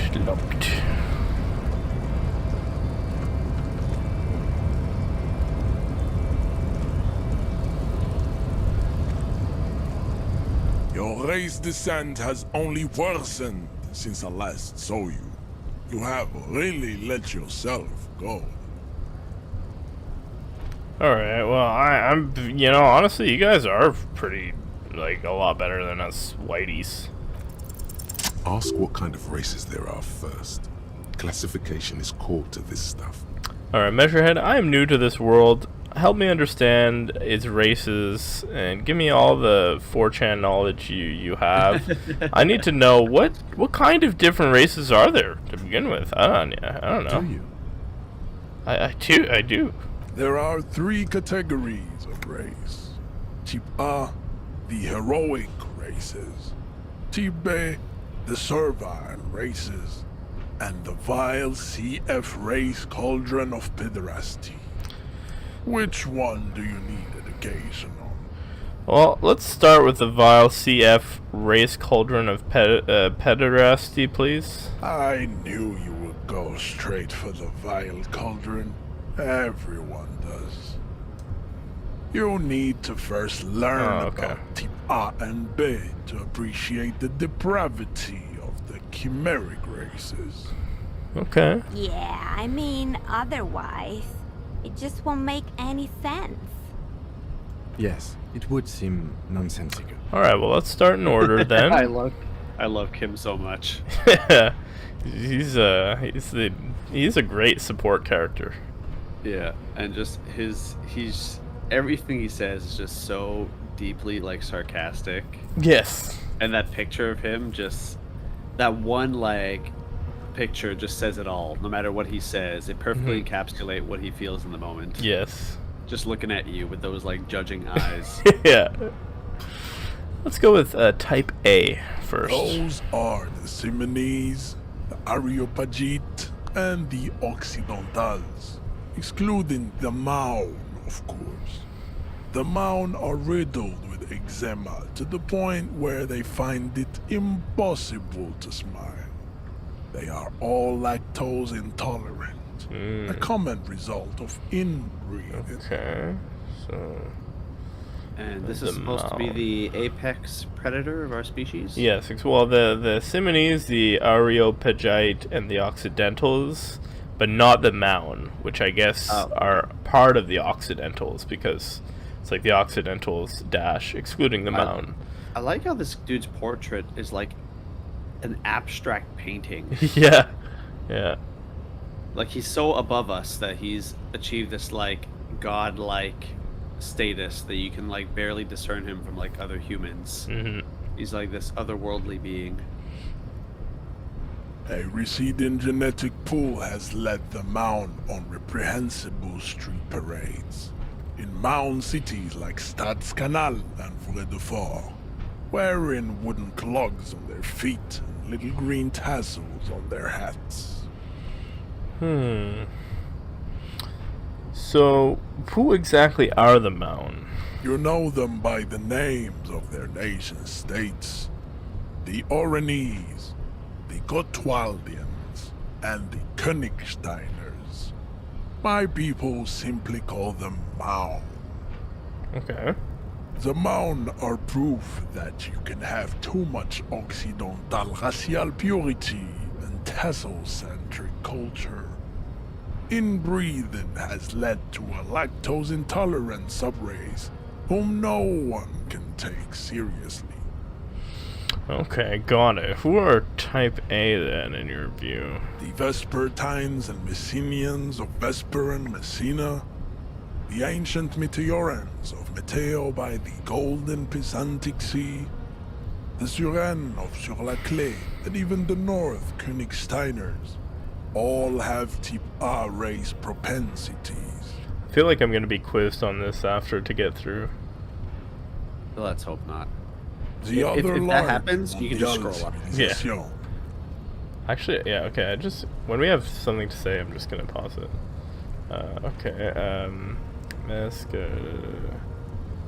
Okay, draws for... Overproduction of sebum. Sebum is leaking into their brains, making them listen to El Mariachi music and eat toxic minced meat-based food, which in turn only produces more sebum. Sebum bad? And who are these Semines and Areopagites in this? As proven by the Maun and the Mesk, Occidental Type A is in retrograde. The Semines and the Areopagites are on the ascent. Okay, and the Semines are? The indigenous people of this, the Insulindian archipelago. The Semines inhabit the southern islands. I am Seminese, from the stock of Ulmuir on Ile de Fantôme. And the Areopagites? The Areopagites are the master race of the Ile Maran deserts. The Semines are descendants of the Areopagites. We came here during a heroic migration from Ile Marat to Ansuland. Thousands of years before the lactose-intolerant Maun-ridden Occidentals discovered this place. And tell me, what's the difference between the Semines and the Areopagites? I want to continue receiving this 4chan wisdom. The Areopagites are sleek, long-headed. The Semines are powerful, mesomorphic. Right. The former is an immutable progenitor, unchanged since the Super Isola of Pericarnassus. Okay. Ancient brains rest in their slender skulls. He falls silent, contemplating the beauty and the mystery. Yes. The latter is perfected and adapting. Together they form the Semeno-Areopagite, or Simeopagite super race. That is all. There are no more Type A races in the world. Whoa, so it's kind of like... Who wrote this? Yeah, the writers of this game are so good at writing bullshit. Like, they are straight up brilliant. Yeah. I wonder if it, like, how many minds are behind this, if it's like one writer or like several. Oh, it has to be several. Yeah. It has to be I mean, that's like basically this whole game is writing. Yeah. And like Estonian. voicing. But yeah, like the main guy behind it seems to be Robert Kurvitz. Okay. So these Estonia. the super races are basically like Gohan and Trunks doing a fusion. Create a super Saiyan race. Alright. No more Type A races, okay. Nature was not capable of more. Alright, well let's go with Type B. Type B are the unheroic races, amorphous non-competitors of the great race. The Koikos and the Vacholier, they are mud-colored people. Mud-colored, you say? To an untrained eye, the Koiko appear white and pinkish, like a ham sandwich. But look into their eyes and you will see. They are of an distinct muddy color, and so is their skin. Unhealthy, sweaty, and ashen. Pinkness is a racial quality that has to be earned through centuries of advanced ballistic warfare and cultural domination that the Grad people have undergone for drinking alcohol and smoking the degenerate tobacco and for eating potato. Potato. Mix him, mash him, stick him in a stew. The Khoikhoi, the countless micronationalities of Grad, are all inexplicably obsessed with potat. The only thing they like more is dividing into microscopic ethnostates, like political amoeba. And the Varcholiers you mentioned, do they like potat? The Varcholians, halfway between Type A and the racial cauldron. Two makes to know right from wrong. You tried your degenerate little revolution, which was the single greatest failure committed by humans in our 82,000-year history on this planet. Is it 82,000 years that we've been recording history? You have very little idea of what is happening, but that seems a little off.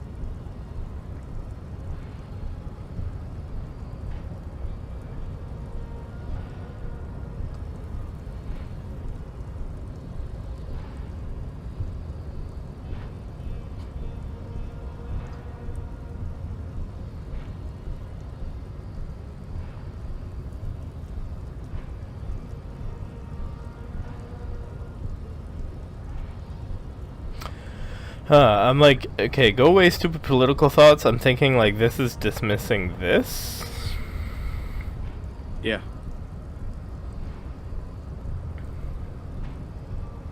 Yeah, that revolution sounds like it was perpetrated by degenerate marauders. Not all the people of Revachol. The revolution came to Ravachol from Grad, in Zaraz-ridden potato carts. It is literally an illness. A prion disease that leaves the parietal and frontal lobe ridden with holes. A soft, sponge-like mass of dementia, hallucination, and paranoia. The revolution is fatal familial insomnia. A hereditary prion condition passed from the Khoikhoi to the Occidentals. But not sexually. Probably through trade roots and potate acid, the prime component of the potato plant. Enough of Tibet mediocrity. He nods, satisfied with the outcome.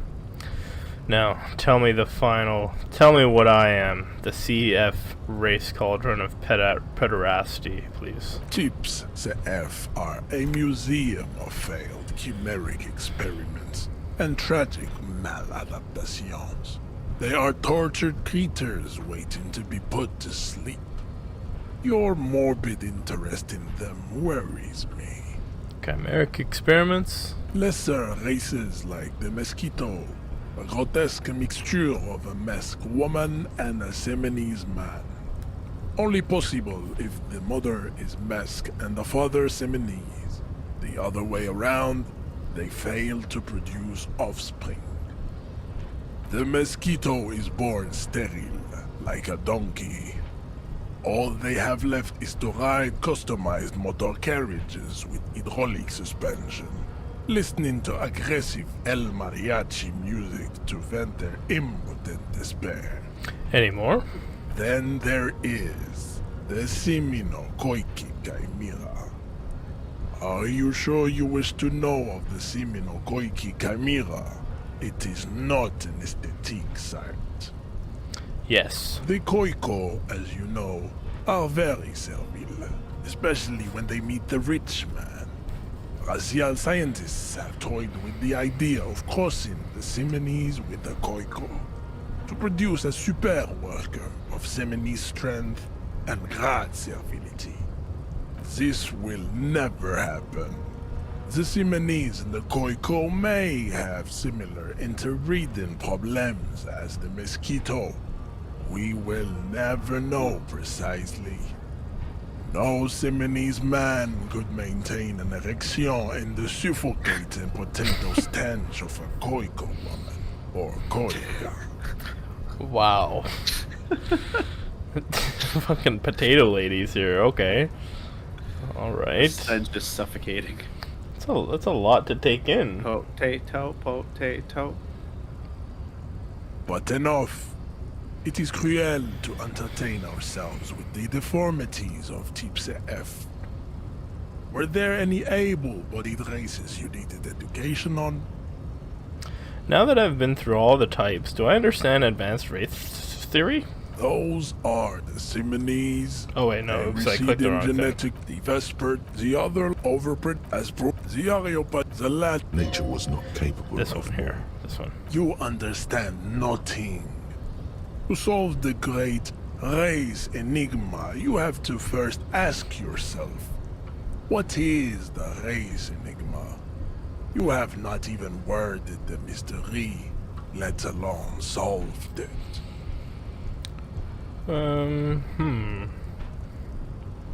How do I word the mystery? You need to internalize what you have heard here today, then return to me. This clarity does not come instantly. Okay, let's discuss something else. And how long I does that cannot take? possibly imagine what else we have to discuss, Tibere Vasholian. Your love for disco music and venereal disease? Ouch. That feels like a personal attack. Come on now. Why are you not with the Hardy Boys? I am not the first line of defense. I am the last. In addition, these so-called Hardy Boys are an effeminate clique of bodybuilders. Their company is spiritually degrading. But you're all part of the union. The Hardy Manlets are on the pay of the company. Manlets? I answer to the union alone. Wow. And I do this out of race heroism. Finance is an alien concept to the Simonese. Now leave me be. I must luxuriate in the company of my woman. Okay, fair enough. Dude, I have to just say this aloud because Yeah. I looked up the Urban Dictionary definition of manlet. Yeah. It's good. Manlet. A man whose height is above midget level, but is well below that of any other man. They tend to be very muscular and wide, without a neck. So I guess pretty much Tyler won. Alright. Or sorry, a better example would be, oh my god, the perfect example would be Big Ed. Yeah. That I can get behind. Okay, well now I have to have this advanced, I have to internalize advanced race theory to win him over. So I think I have to become a racist in order to get past him. And then like, once I've absorbed all of the 4chan knowledge, then I'll be able to go back to him and go, yeah, I know what you're saying, bro. Yeah.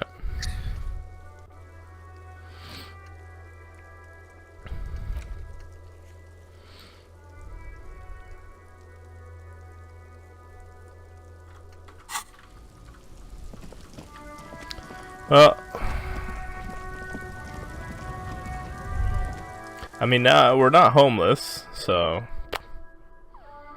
what's a little drink?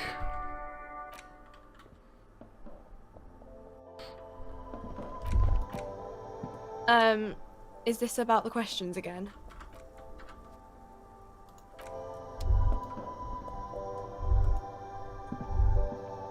A small cabinet on the wall is filled with various medicine bottles. Okay, here. I hope Saint Baptiste makes you feel better or something.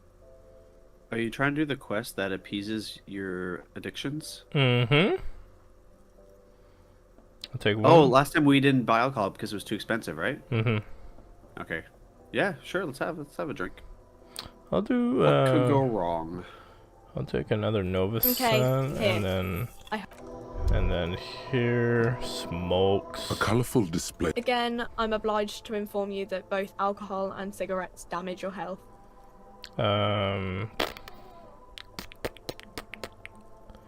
Let's long do. as you don't wake up with your hotel room trashed. Yeah, give me Commodore red wine. Actually, no, I don't want wine.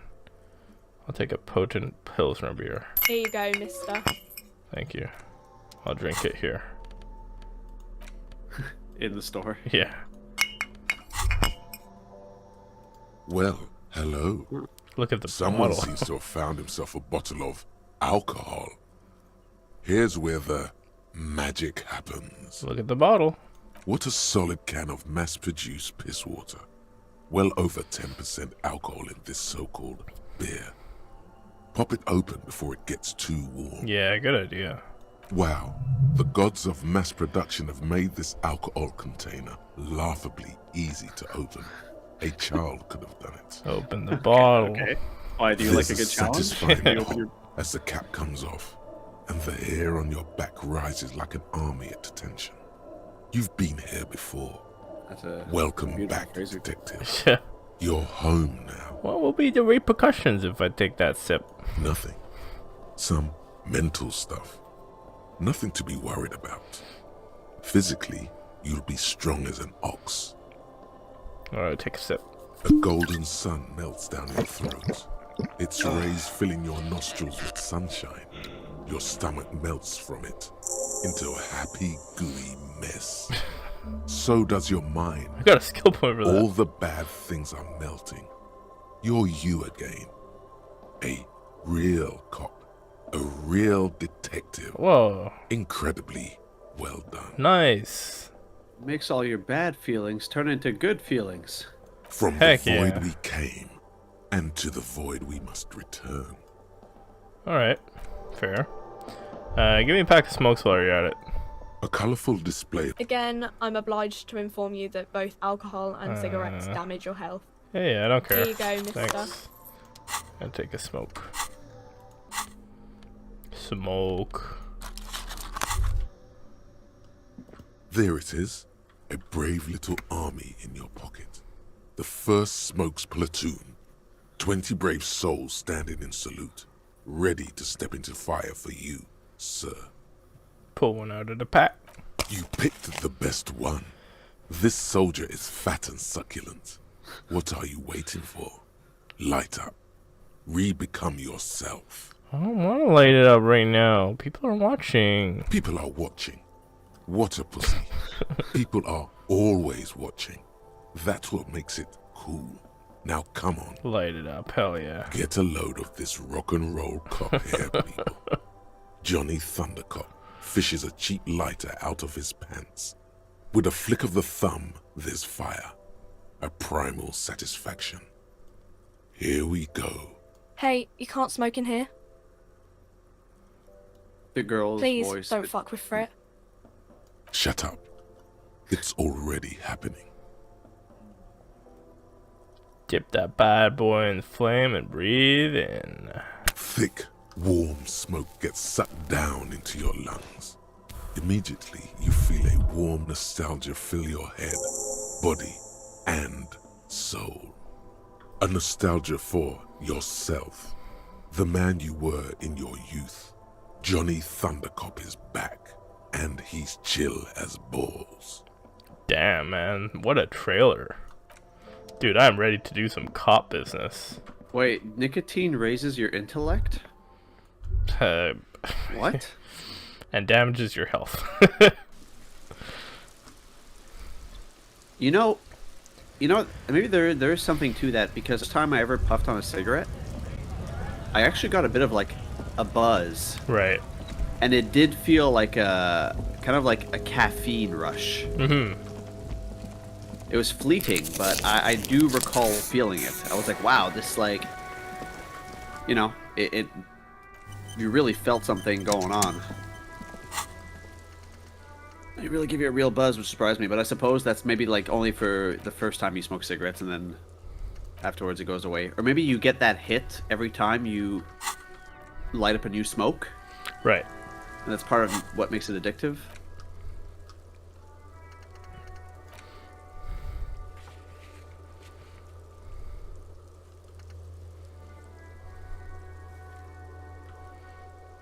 So, what shall we do now? Okay, so race enigma. I'm solving that. I'm asking myself how to be one with the 4chan. Yeah. Well, for that one, you should have to let some time pass by. Right. This one, Dice Maker said it'll be ready in 8 hours. 8 Well, now I hours? won't have. Okay. I don't have enough money for it either at this point. Yeah. For now, so I'll just let that wait. Titus already know. You have to get past the head measurer, right, to get to the Hardy Boys. I'm Yeah. assuming? Yeah. Yeah. Who's Morel? Morel's the wheelchair lady's husband. So I just have to go across the river dock, smoke her on the balcony, wait until 21 hours. Who's the lady driver and who's her lorry? That we can keep her looking around, keep an eye out. Joyce's info. There's something she wants to tell you, or just have to present her with your badge to hear it. Or perhaps you did her a favor, she could waive off the formality. Whatever the case, you need to know what she knows. So I could find the badge. I could find my badge. And then skip the whole Yeah, side quest? exactly. Where would your badge be, though? I have no clue. Oh. And what is the side quest? Is it listed in your task list? The get the badge?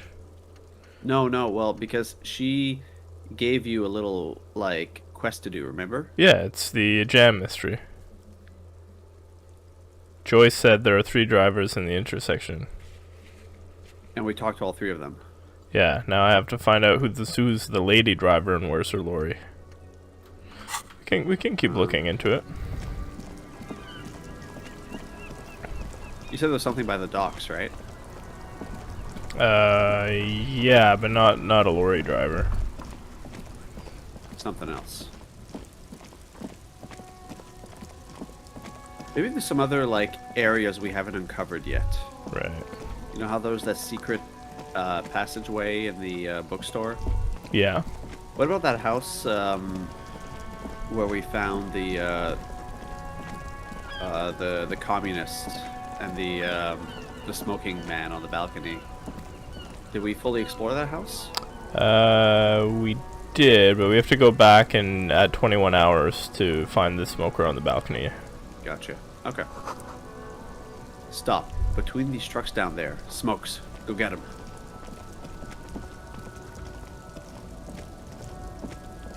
I don't see any smokes. Damn it. Who's the lady driver?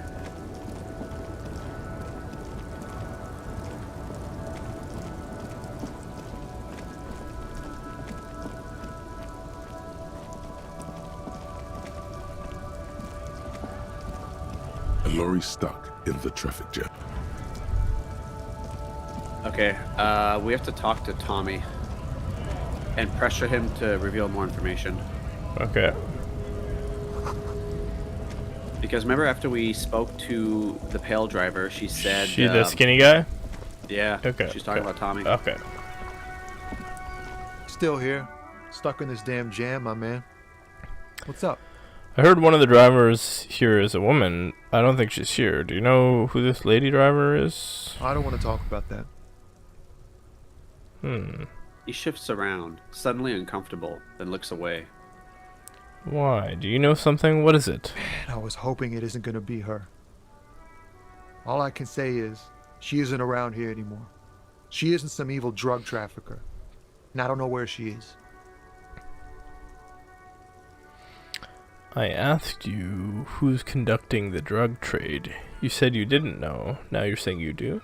I didn't, man. I told you I was hoping it's not her. That she wouldn't be mixed up in it. He still is. Hoping. It's just wishful thinking on his part. Not trickery. Bah. Emotional rhetoric. He knew something and he didn't share it with you. That's a fact. Who is she to you? A friend? An acquaintance. I don't know. She was the only person in this damn jam I could talk to. She's someone I don't want to rat out to the law, okay? What does she look like? A youngish woman. Gruff, but in a cool way. What color hair? Blue and violet. Dyed. It was violet when she got here. Blue before she went. Then she may have dyed it again. Who is this person? What's her name? Thank God I don't know. People here call her the Lady Driver. She kept her name a secret. From me too. Now I see why. When did she leave? Damn, I don't want to... Please just let it go. Whatever she did, it can't be that bad. She's not a bad person. I know that much. We can't just let it go. It's part of a police investigation. That's how it always is with you, isn't it? All part of the investigation. The girl's troubled. If you hunt her down, she may not survive it. I can't have that on my conscience. It won't come to that. We won't pursue her on this. This is information only. I don't believe you. Believe us, it really is. I just can't, man. I'm not naive. You said she's troubled. How? She's got the darkness in her. That young person's darkness when you think it's all over. And you're looking for a way out. She shared this with you? Yes. Which is why I don't want to snitch on her. It's not snitching, it's just a few questions. It's snitching, man. I know what it is. Stinching? Stinching? Snitching. Stinching? It's a stinching, you know? It's like when you make a stinky snitch about one of your friends. I was told everyone's afraid of her. You're not? I heard the rumors. I saw the other drivers looking at me strange when we talked. And she told me, too, that she's had a violent life. But I wasn't afraid of her. More like for her. Did this violent life include drug trafficking? Well, it looks like it did now. But we didn't talk about that. We talked about life, you know? She talked about her mind. Hold on, her mind? The way it worked. The trouble it was giving her. The pain it was causing her. When she left, did she leave her lorry behind? Fuck, man. Go grill someone else with these questions, okay? There are plenty of drivers here who couldn't stand her, or were afraid of her. They'd be more than happy to rat her out. Wait, this guy says they're friends, then acquaintances, and he's okay with others ratting her out? Push Tommy and it will break his heart and his spirit. Don't expect you to be pals. Now is not the time to focus on feelings. You need that info, son. It's right here. The answer is right here. You just need to ask him. Come on, do it.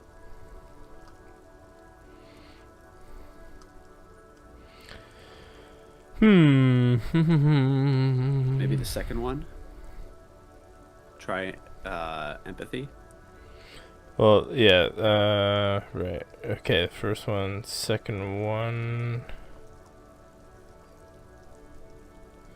Well, empathy would be like, Would be that one. You think you should just force him? Let's see this. So you're alright with others ratting her out. You just don't want your hands dirty. Fine. I don't want to be a butcher. And I don't want to be a knight either. I just want to be a person who can sleep at night. A little fame wouldn't hurt too.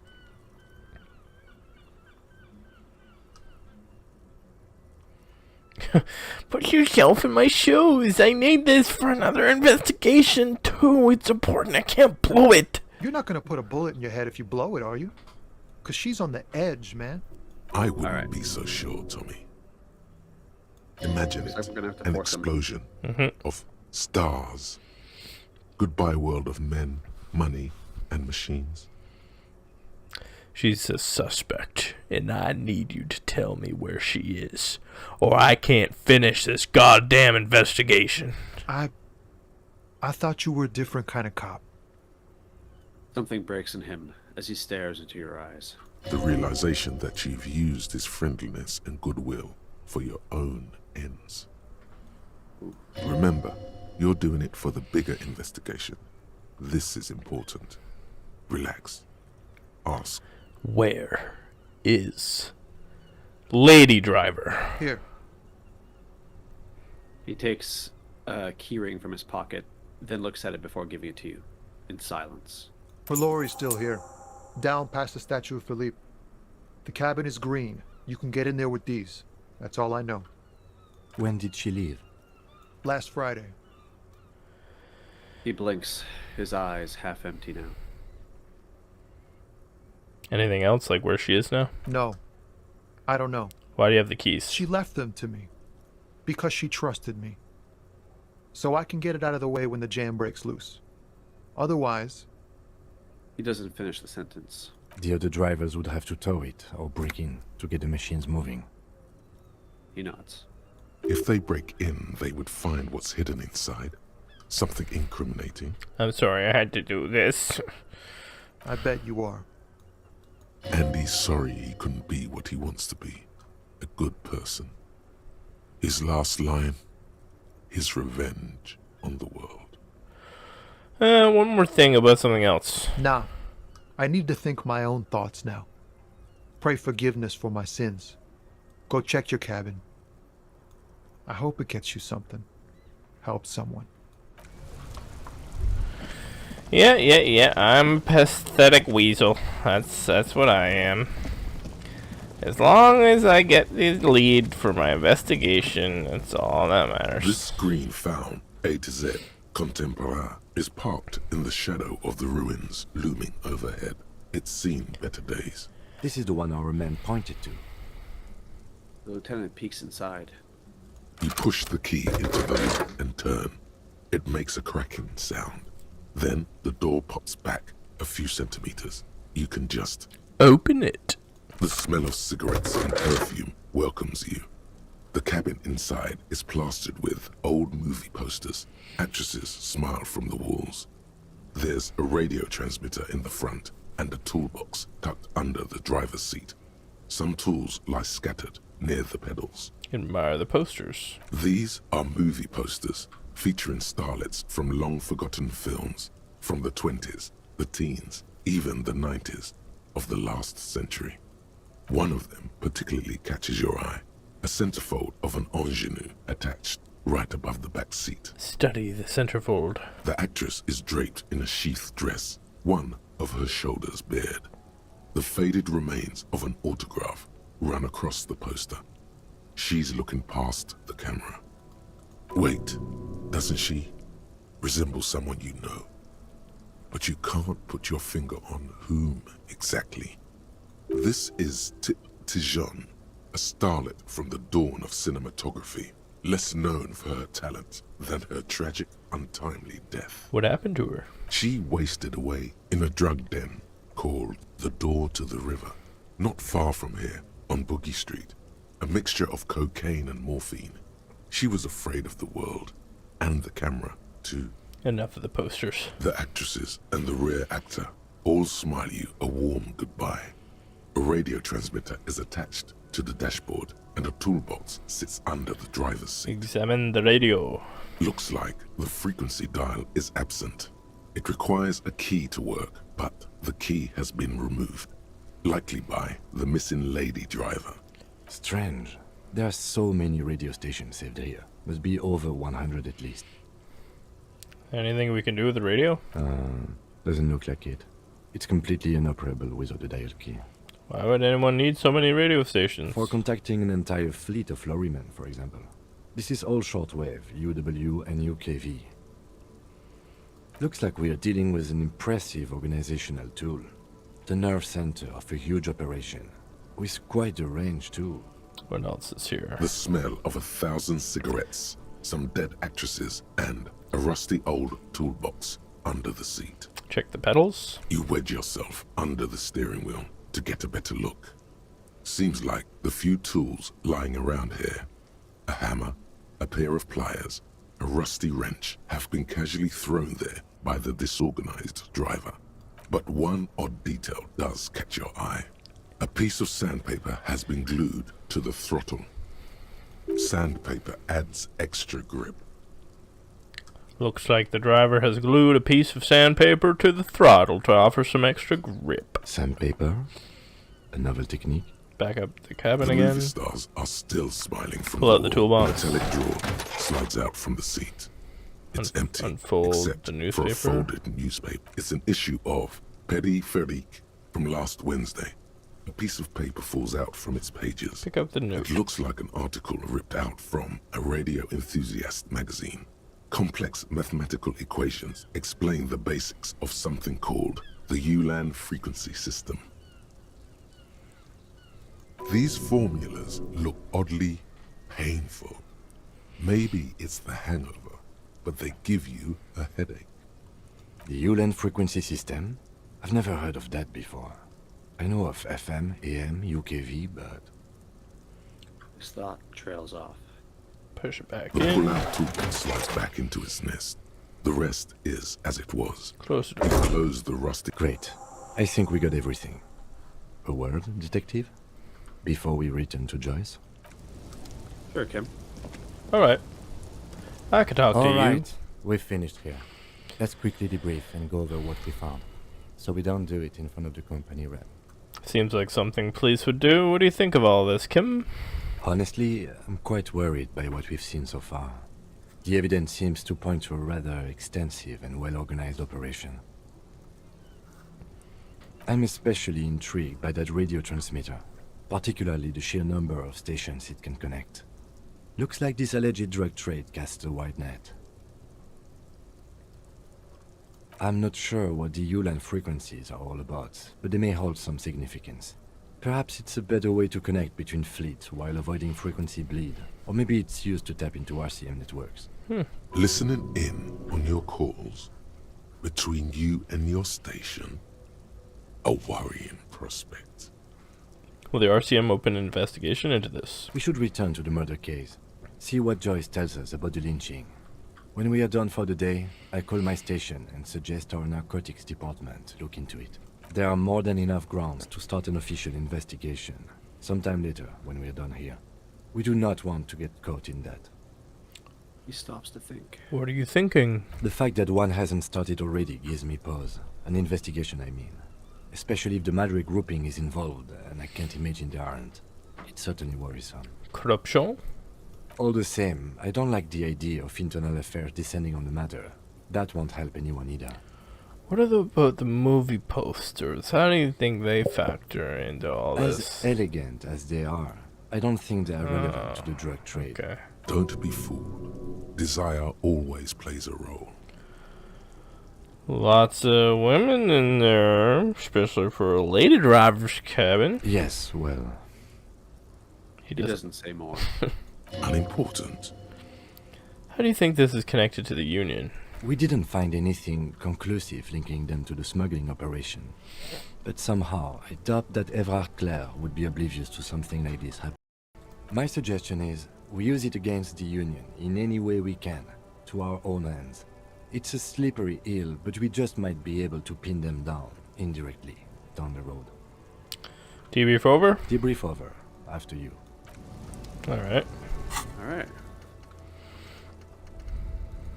Yeah, let's report back to Joyce. Oh, you want to spend a skill point? Yes. You know, that rhetoric really came in handy. Yeah, rhetoric, eh? Although we could... Drama as well. What about conceptualization?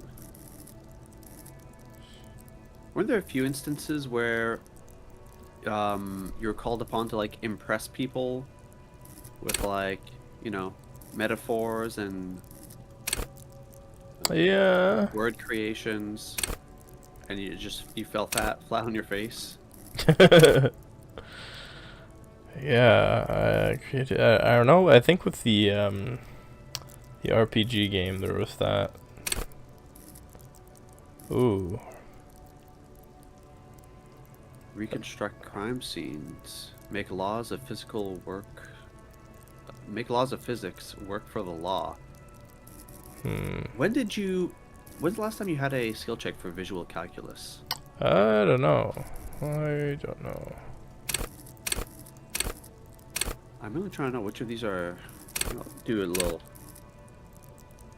Encyclopedia could be cool. Or logic. Okay, I'm just gonna Google search Disco Elysium most useful skills, because there definitely seems to be like a tier list here, because some of these just rarely ever come up. Just want to see. Ooh, logic and rhetoric are pretty high up. Oh yeah. Okay, let's go with logic, and then we'll ping pong. Logic. Oh, there's also shivers, which is like a spidey sense. Oh, okay. If your shivers skill is too high, other characters will struggle to understand what you're saying, with some even deeming you to be a bit crazy.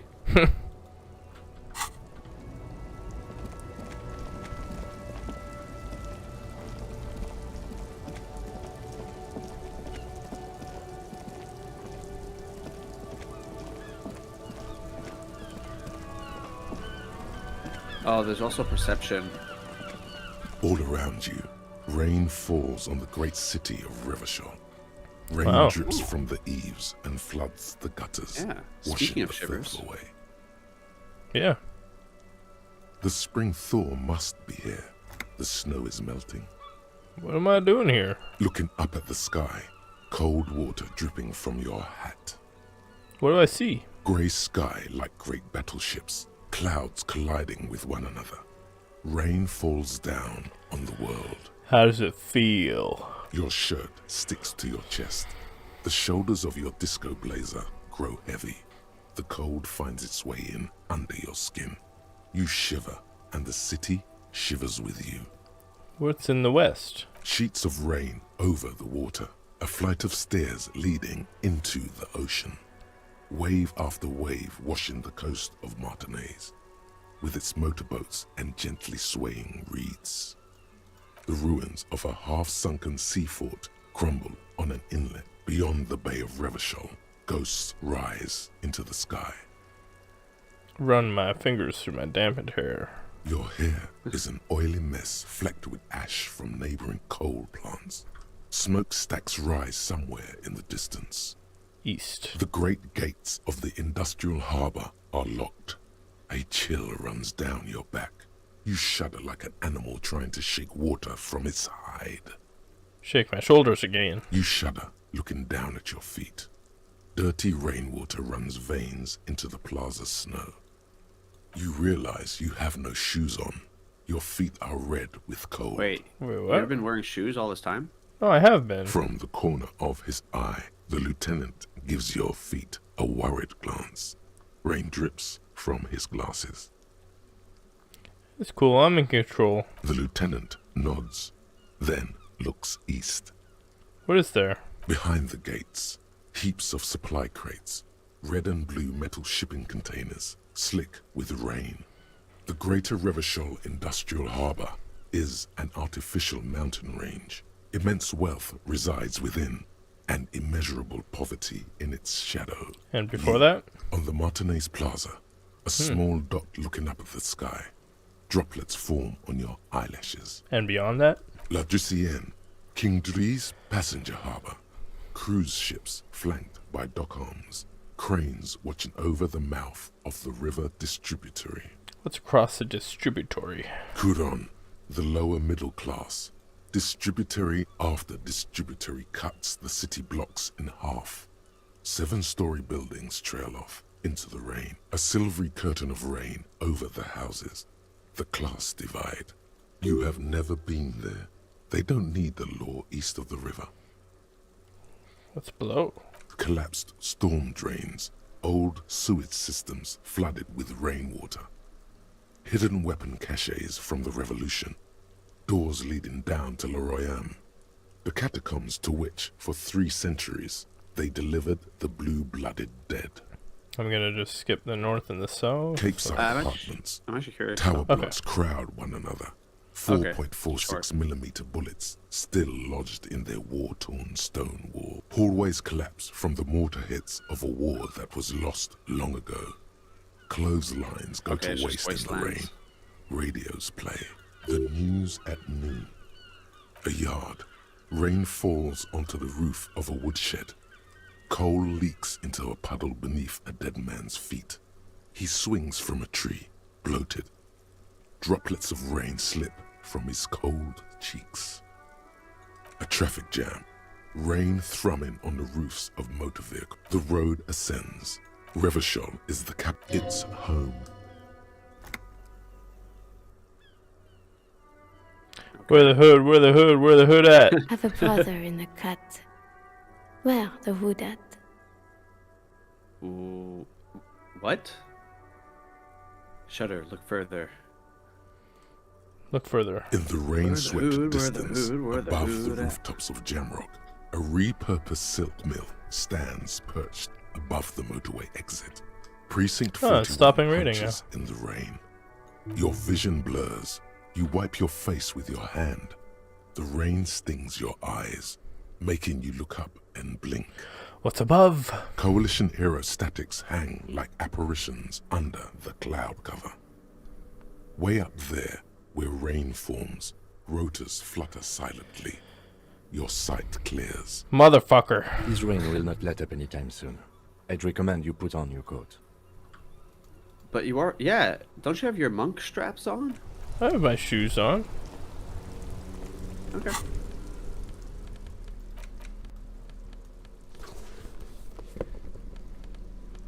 I'll wear this coat, I guess. By the way, west of the river, you know there was that guy across the river you're calling over to, and he was gonna like let down the bridge. Is that only happening on Wednesday? Yeah, exactly. Okay, gotcha. So on Wednesday, the Union headquarters is gonna open up, and the, I guess, like bridge to the farmer harbor house is gonna open. Exactly. Yeah. Why are you talking to Kuno? Who's Kuno? Kuno's Kuno pig? It's always Kuno, never I. Clearly the kid's using the third-person perspective as a shield. Interesting. You refer yourself in the third person to distance yourself from the situation? Kuno doesn't do that smart shit. Don't throw that book shit at Kuno. Kuno knows you're lying. Trying to get Kuno hooked on the book. The boy knows he has an addictive personality. Admirable insight for his age. Watch out, Kuno! He's trying to fiddle you! He's gonna put his hands on you! Fiddle diddle. The thing behind the fence starts squirming, shrill and violent, like a fire alarm. Help! Pig's got Kuno! Help! Rape! Oh my god. The sound gets louder as the child shouts at the windows overlooking the yard. Help! He's got the Kuno, help! Just answer the questions. Help! He's digging his dick out! Escalate, Kuno! His dick is out! You're afraid! Pigs in here, Kuno! Somebody, please! It's full blast now. The wind carries the message far and wide across the maze. How did we get here? How did this happen? This makes no sense. There may still be a way out. Just appeal to his reason. Shut him down.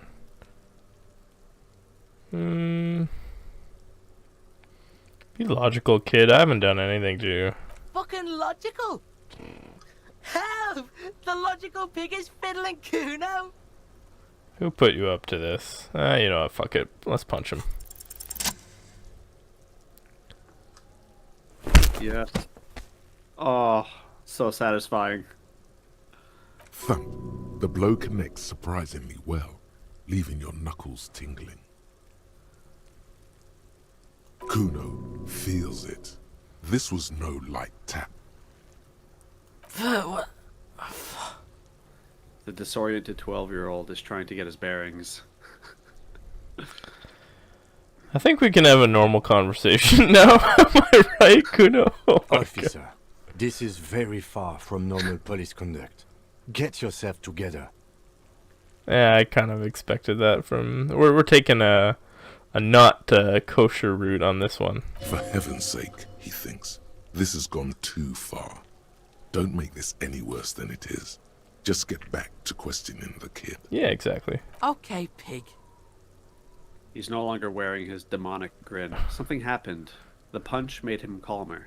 Maybe it was just If what he this needed. act was about him trying to establish dominance over you, it's safe to say things didn't go as he'd planned. Kuno knows to respect that violent shit. You should see Kuno's dad. Kuno's dad doesn't give a shit about anything.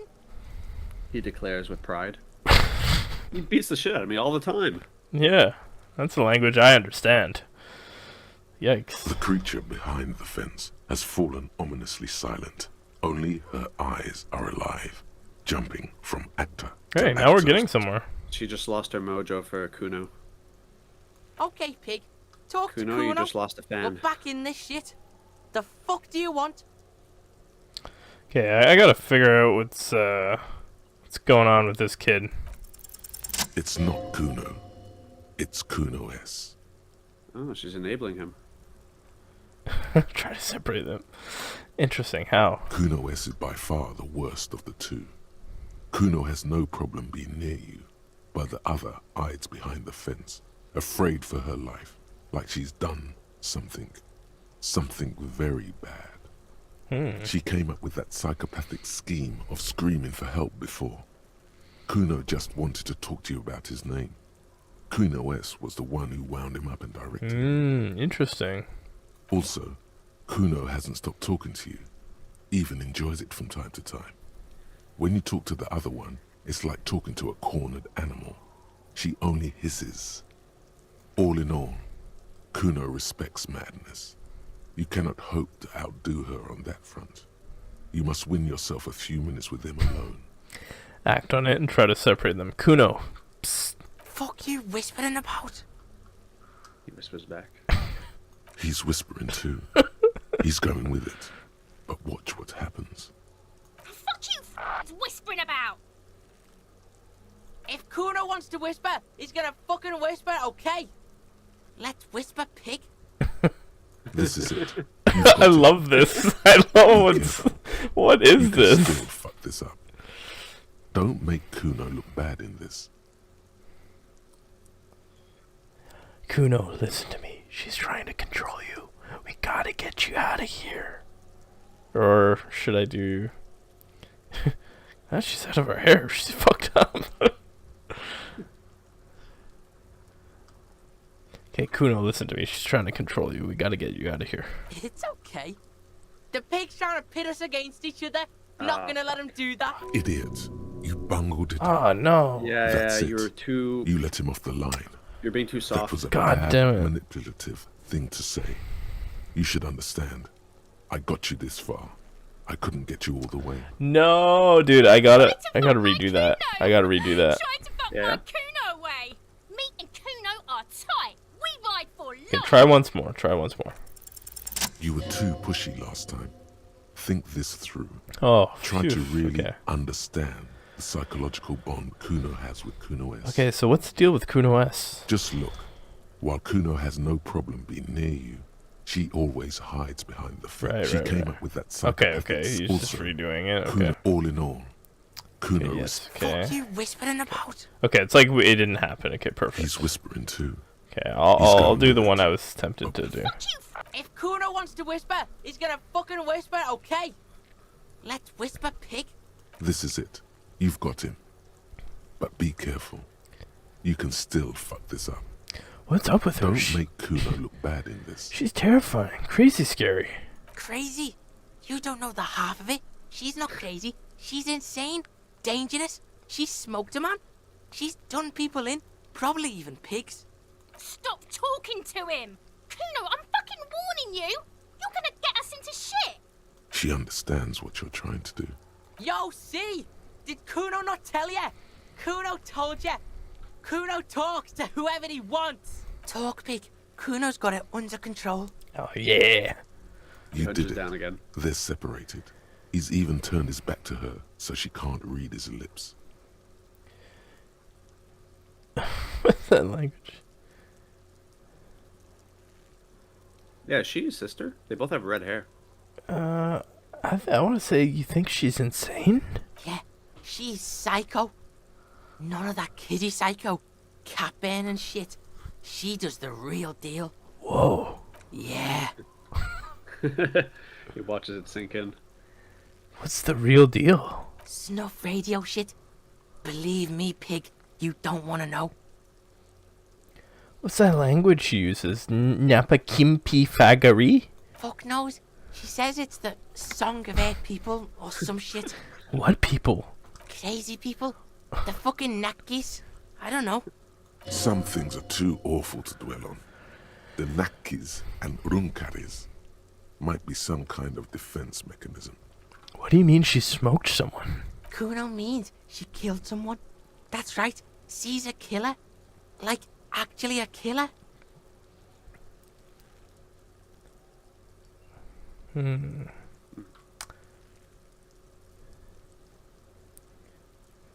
Oh man, I'm like Maybe the first one will tell you what, like, how she did it. yeah, really? Isn't she too small to overpower someone? Are you getting this? You think I'm fucking telling you a joke here? How hard do you think it is to kill a fat ass? Sweet talk him, then knife him. She's probably killed a pig too. I mean, I'm pretty sure she has. Come on, she hasn't killed police officers. I knew you pigs were too naive for this shit. Good thing Kuno's got her under control. Kuno keeps it calm. He feels eyes on the back of his head and stops.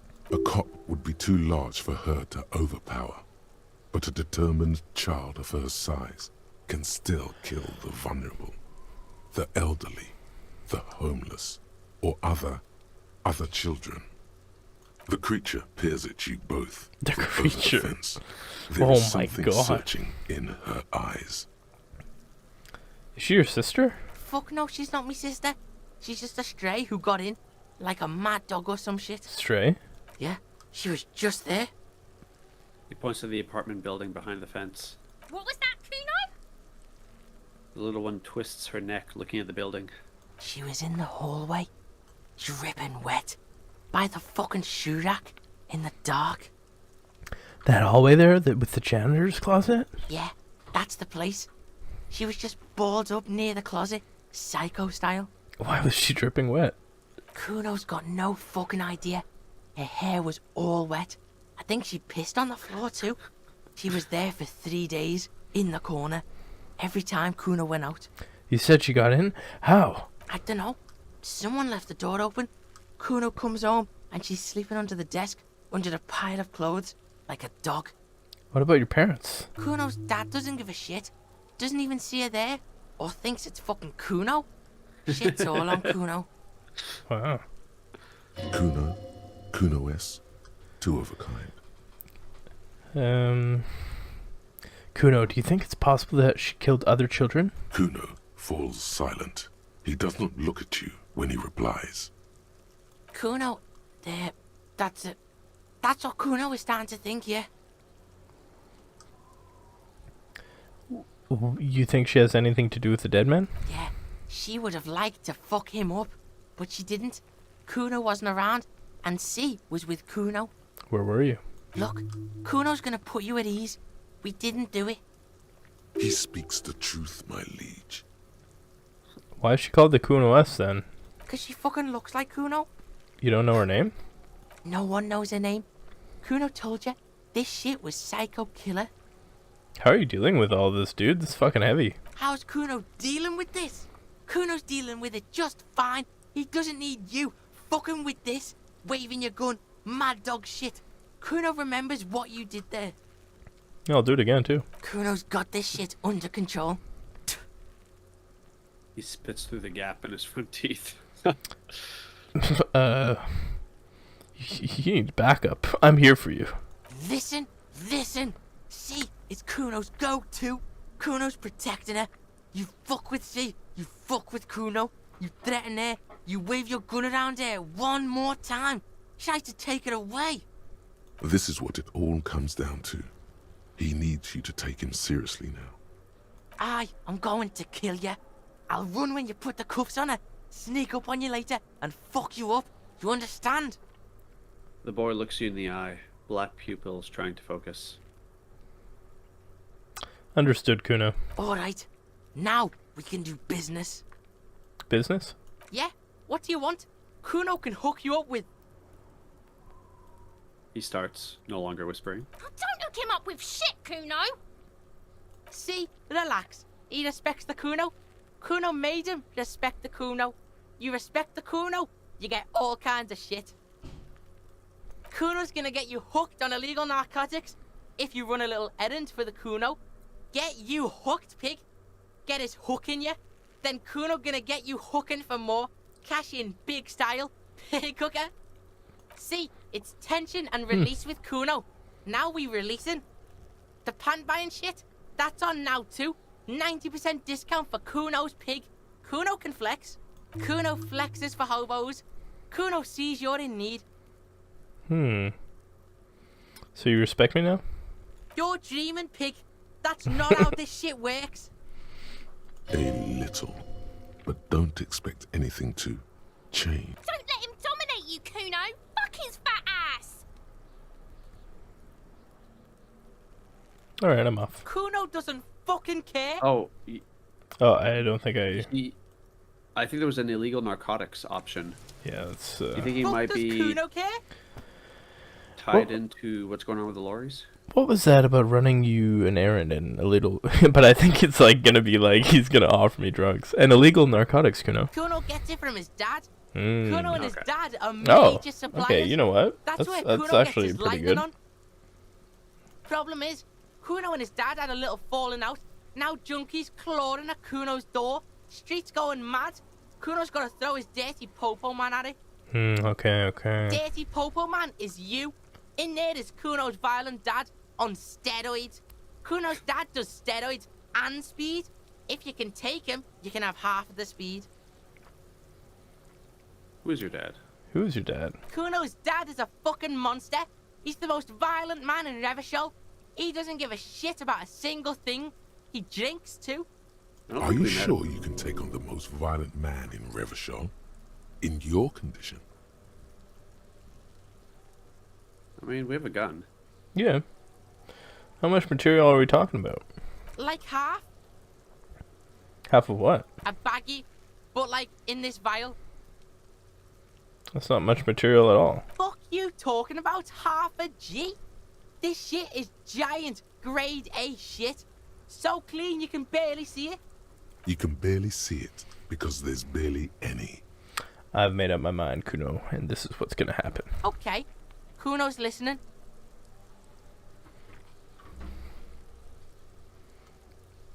I'm not going in there.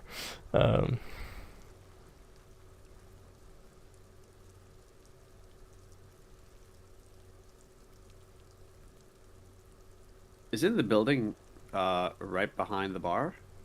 I don't know. Should I not go in there yet, or should we...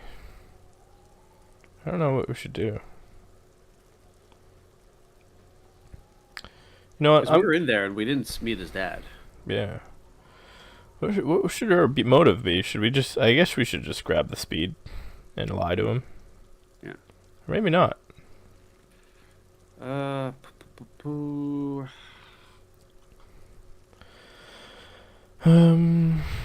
Kuno's not gonna like any of these answers. Yeah, I'm not going in there yet. Kuno sees you're too pussy to face Kuno's dad. It's Okay. okay. Come back. Another sane decision, detective. Okay. Question about the crime scene. The Okay, king, yeah, whatever. Kuno doesn't. Okay, that's fine. What if you said you were coming for his dad? The man before you is... Yeah. Quick save. Okay. Wanna go does talk to Kuno Joyce care? and wrap this up? Do we have,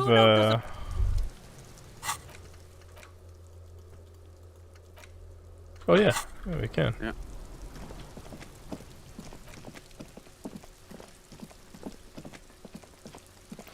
Well, he's not gonna be happy with me, punching a kid in the face. Who, Kim? Yeah. At the end of the day, the debrief. Yeah. Okay, glasses. But is that really the worst thing you've done? Probably not. You're trying to look good for Joyce? Oh yeah, you know it. Indirect modes of taxation.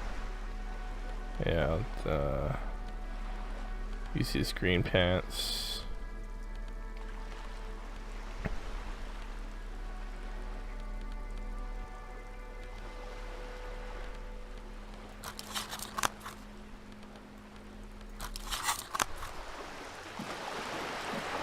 You know what I gotta do before I talk to Joyce. What's that? I gotta become a real cop. Yeah, and how do you plan on doing that?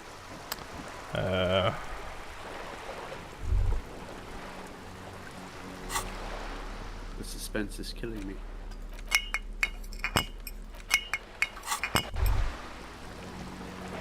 Are you getting drunk? Yes. I got to. I have to. Why? I just want to take a swig.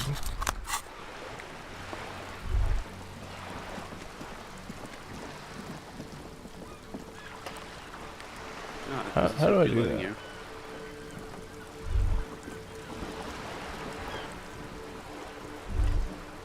Maybe you've had enough. Oh, there we go. Alright, and do some smokes. Does that give you bonuses? Yeah. And why do you need these bonuses just to talk to Joyce? Just because she's crafty? Yeah. I don't want to give her like the result of the investigation. I just want to tell her we did it, you know. Okay. I gotta be a real cop. Be a real man. Alright, the big... You're back. Good. What can I help you with? I spoke with the lorry men at the roundabout. Yes, my eyes on the harbour have sent word to that effect. What have you discovered? We've discovered enough to conclude. For now. Yes. And will you start an official investigation? Kim, this one's for you. The lieutenant is about to interject. Cut him off. This decision should be yours. Yes, I want to decide. No, let Kim, here you go. If there is an investigation, it will be part of an ongoing operation, subject to confidentiality. I am sure you understand. Of course, detectives. In any case, you've held up your end of our arrangement. I trust you with the rest. Now it's my turn. I wouldn't normally break protocol like this, but the situation demands it. If you don't solve this murder, I'm afraid we may have a bloodbath on our hands. The words bloodbath sound cold in her mouth. They taste of iron and strawberries. I've already heard about a connection between the lynching and the strike, but I need your testimony. I have an indirect role to play, I'm sad to say. My employer experienced a momentary lapse of faith in me. In that moment, they elected to deploy a private military contractor as an insurance measure. They called it my security detail. A momentary lapse of faith? They were dispatched after I relayed the union's initial offer. Every worker... A member of the board. I tried to convince my employer it was simply a piece of rhetoric, or a joke. They did not appreciate the humor. Do you need a security detail? Absolutely not. These mercenaries are muscle, pure and simple.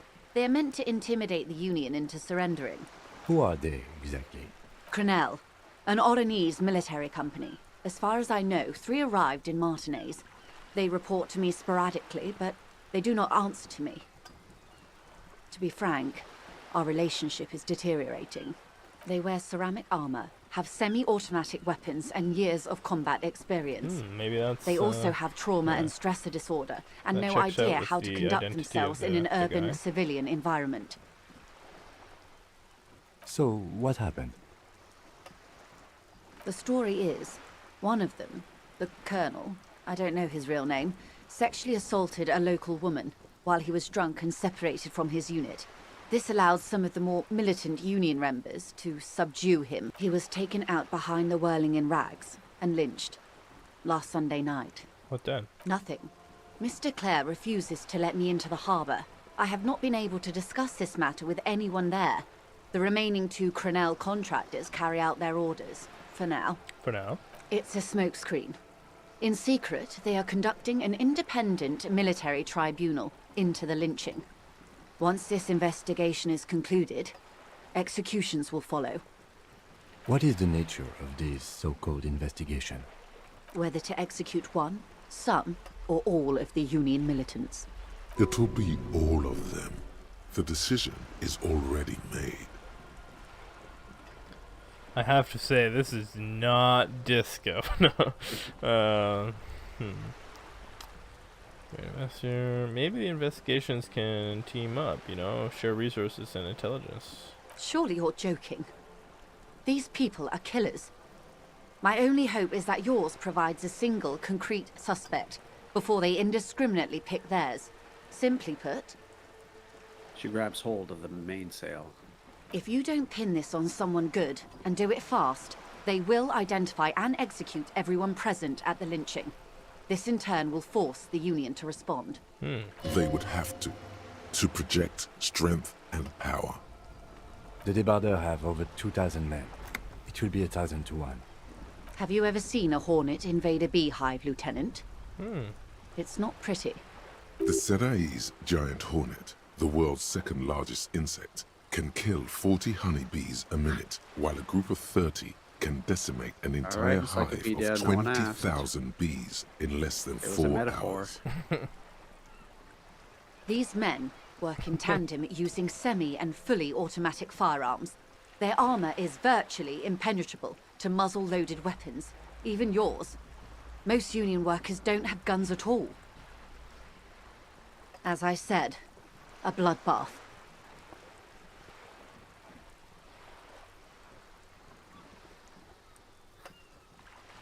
See, Kim? No, yeah, exactly. I can't see it happening. Too many things. See, Kim, this is a great bloodletting that I've been telling you about. It appears you found it, yes. And I'm not happy for you. I can't see it happen. Too many things would have to go wrong first. Actually, no. This isn't this a pretty... No. I think the confrontation is inevitable. It doesn't have to be like this. Nameless, badgeless officer of the citizens' militia.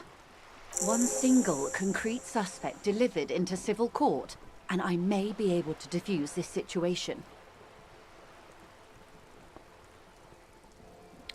Okay, you said the deceased assaulted a woman? Or he didn't. This is information passed on to me from some teenagers loitering around the canal. I cannot testify by it. What did these teenagers by the canal say? That the man was killed because he assaulted a local woman. I've asked around a bit. This seems to be the accepted story around Martinez. The lieutenant consults his notebook, his eyebrows knitted in concentration. Odd. We haven't heard any reports about an assault in connection with the lynching. Where did it take place? And when?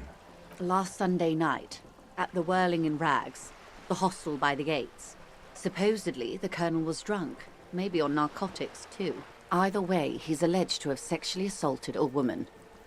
Sometime later, a group of dock workers got their hands on him.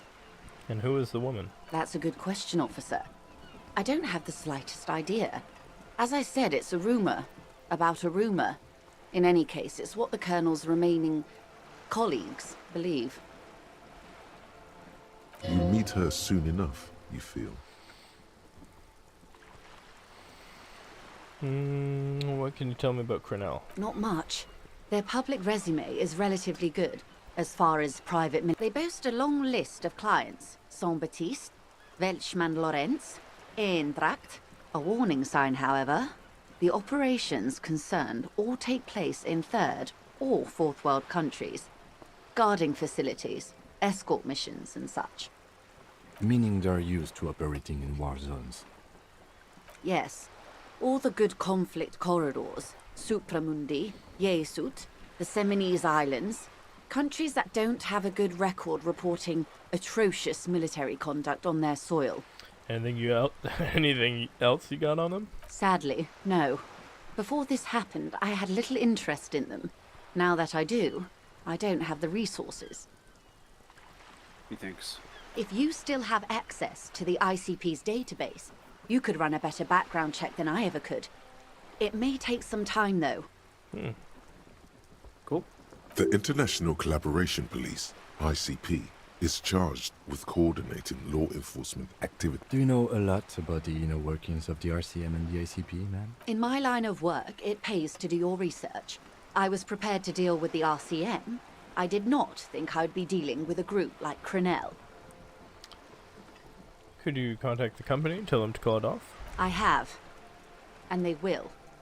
However, these orders take time to reach what is basically a rogue unit out in the field here.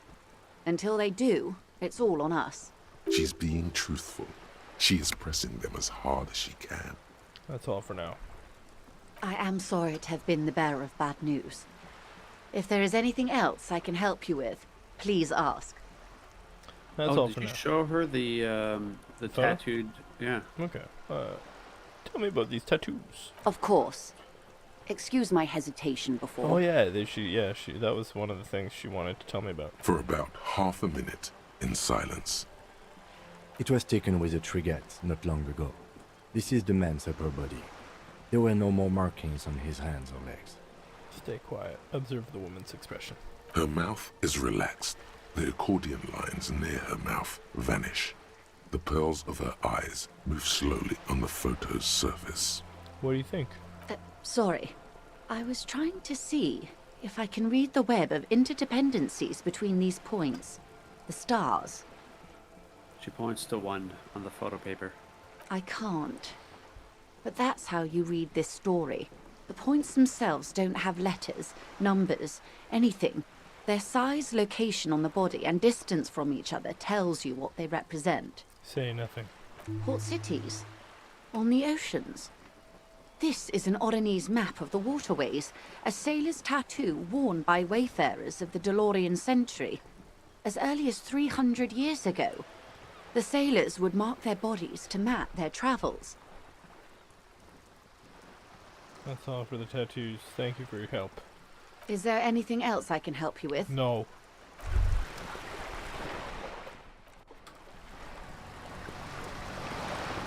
Oh. Advanced race theory. Yay, we're a racist. We did it. Oh, man. Everything is calm in the eye of the race storm. Your mind is lucid and bright. The mind-bending phylogenetics appear more distant and, to be fair, a little ridiculous. The great race mystery has cleared up. All that's left to do is verbalize your thoughts. Go and talk to Measurehead about your newly found insights. Yes. So happy I discovered this new way of thinking and being. Everything's so easy to answer. I'll do shivers now. Save. Alright, let's go talk to Measurehead as our new and improved man. I have to go pee. Alright.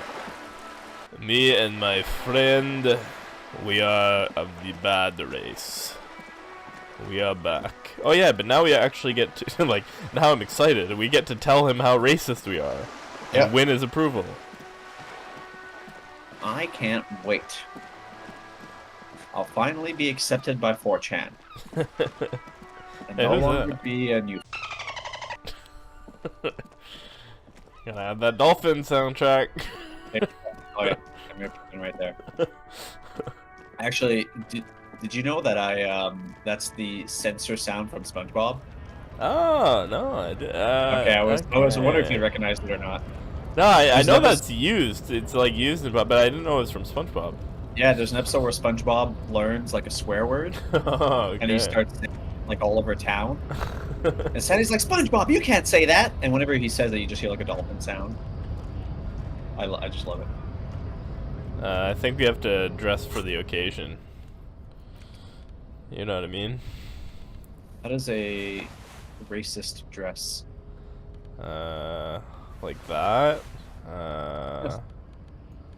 You need a disco pants. You're missing a pointy white hat. Oh yeah. Oh, I need some gloves. I think I don't need glasses like that. Yeah. You look more like a sleazy porn director. I think. I am more heroic now. The unpromising race pupil returns. I think I know what the race enigma is. And? Oh fuck. Oh no, are we getting quizzed here?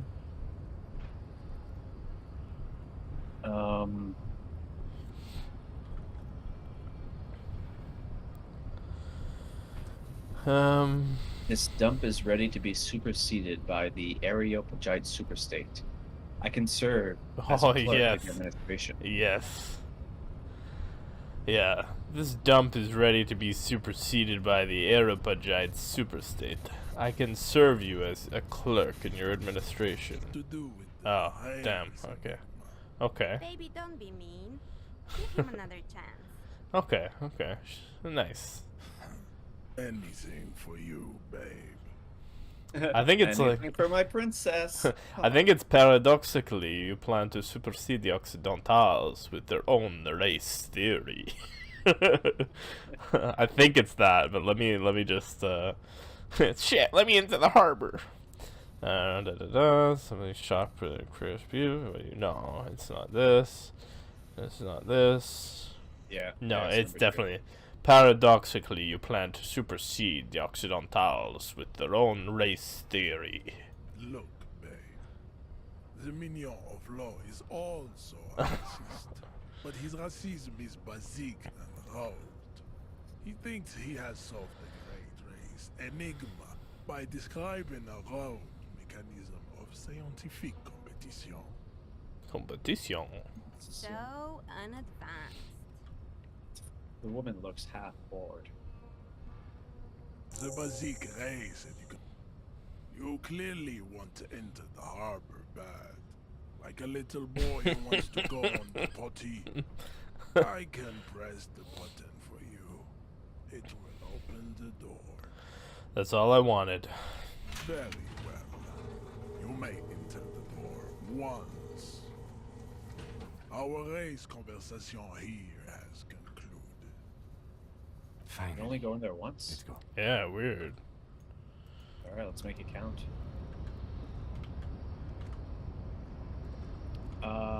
Yeah, the entrance is downstairs.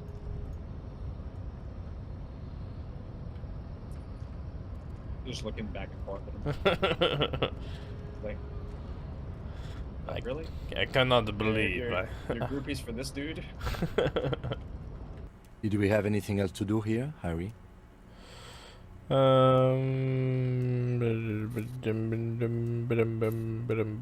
you help me get a dead body down from the tree? You might have noticed there's one hanging on a tree behind the hostel cafeteria. Oh my! Don't take this question personally, but why would I get involved in this matter? Mr. Clare, the man was hanged with a cargo belt. A steel-reinforced cargo belt. It's safe to assume the Union had something to do with the murder. Besides, getting the body down would benefit all of us. It's a stain on the neighborhood.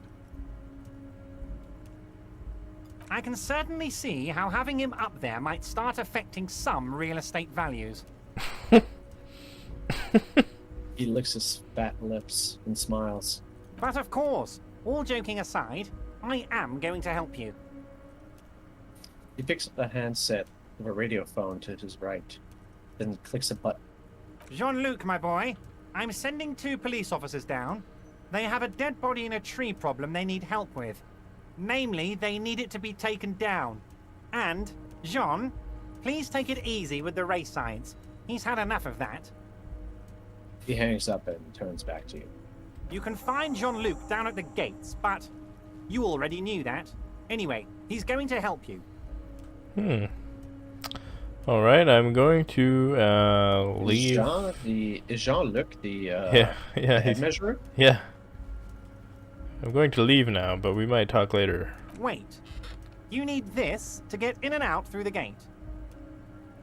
Great. Wouldn't want to get stuck in here. Here. You're one of us now. A real red and white Union man. Take care, Harry. Okay.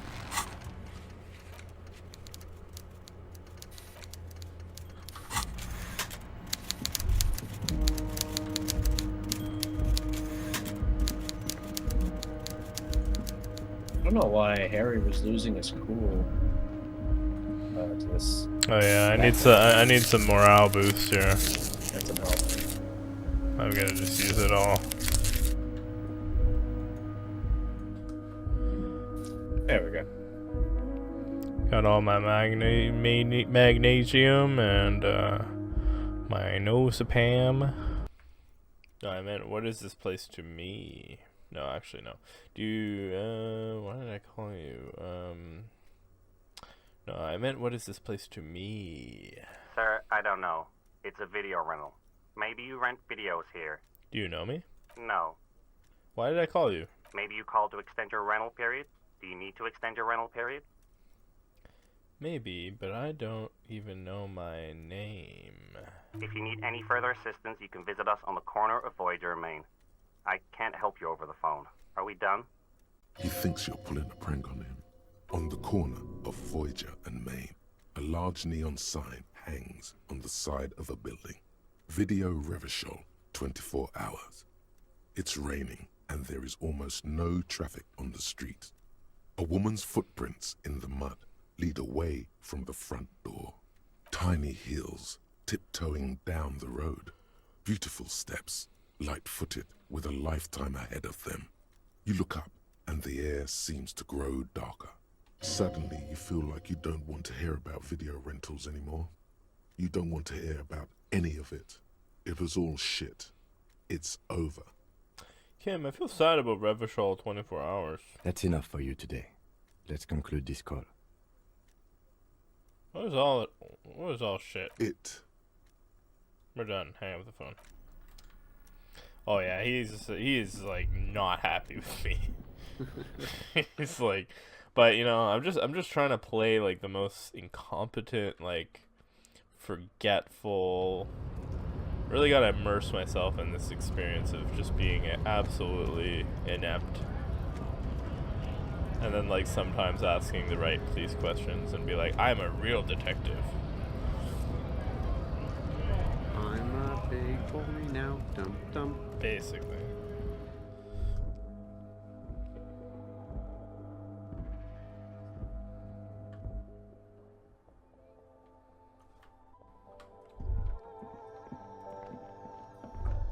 The tear machine stands in the corner. A small cabinet on the wall is filled with various medicine bottles, nasal sprays, and blister packs. They all bear the Saint Baptiste Pharmaceutics logo.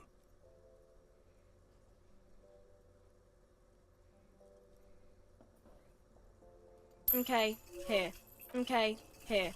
Okay, here. Okay, here. I hope Saint Baptiste. Okay, here. I hope Saint Baptiste makes you feel. Okay, here.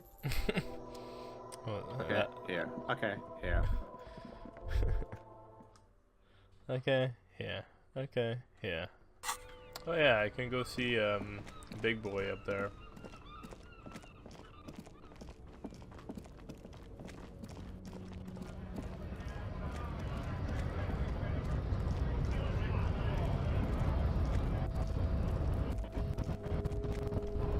Actually, I need to speak to Maniana. So, how'd you like our harbor?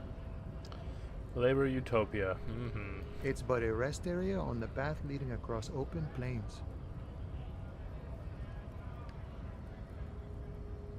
He notes sullenly, then turns to you, a wide smile adorning his face. Right. You talk to the boss, eye to eye, like men of the plain. If you have any more questions, I'm set to talk. Ivar said he had a key to a door. A key, huh? What door is this key supposed to open? He said it belonged to a weasel. Oh, say no more. I got you. He taps the side of the nose with a little wink. I got that key right here. And let me tell you, it's mighty good of you to help us out during the strike. Working class solidarity, as they say. I'm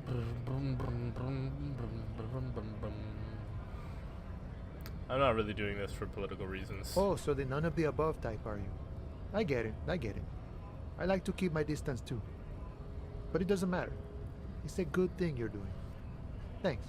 What you're looking for is a basement door behind the greenhouse. That's behind the Whirling and Rags. That's all I know. Our organization is what you call compartmentalized. Means we keep out of each other's business. For the basement door behind the greenhouse. Okay. Okay, but Where did you get the key from? The janitor gave it to I me. remember that door. Nice fella. We talked about life and things that really, truly matter. His gaze wanders off into the distance. None of this mess we're in. This jiving and juggling. What's it for? To feed our children, I guess. Anything else I should know about this task? I read that. Ooh, this weasel person, will he be home? When will he be home? I'm more of a philosophical dock worker. I like to talk about the big picture stuff.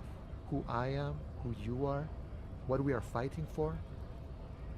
In other words, I'm lazy and stupid. The man takes a big sip from his flask. Who he is and what they're fighting for? This is interesting. Actually, do you know anything about the Hardy Boys? Los Ardis? They're an independent militant group. A bit too high-strung, but it comes with the responsibility. They're sort of like you. Preserve the rule of law and all that. Except it's Everard's law. But really, they're just like you. Is he actually comparing you, an officer of the law, to some neighborhood vigilantes? There's only one law, friend, and that's me. Why not? Must be nice being something else for a change. The rest of us are just folks. Any idea who killed the hanged man? The mercenary, eh? Who could have killed him? That's indeed the question. Why even do such a thing? He shakes his head solemnly. The harbor is the prime area of suspicion. In your opinion, are the dock workers involved in the killing? What a thought! Why would noble workers resort to such a thing? Unless they were pushed, of course. Pushed how? Your dead guy was an enemy combatant. Hold up, what does that mean? He was an agent of the opposition, attempting to undermine our honorable efforts. Did you kill him? I ain't the murdering type, but that's just me. Large organizations like our union have all sorts of men, with all sorts of skills. Like the murdering skills. Understood. This has been of limited use. Still, thank you. No problem. I wish the best to you in your search. The mercenary, eh? No. The man whispered. There we go. Oh. What's this? We're getting reports of normal, reasonable, temperate, political opinions somewhere in Martinez. It can't be.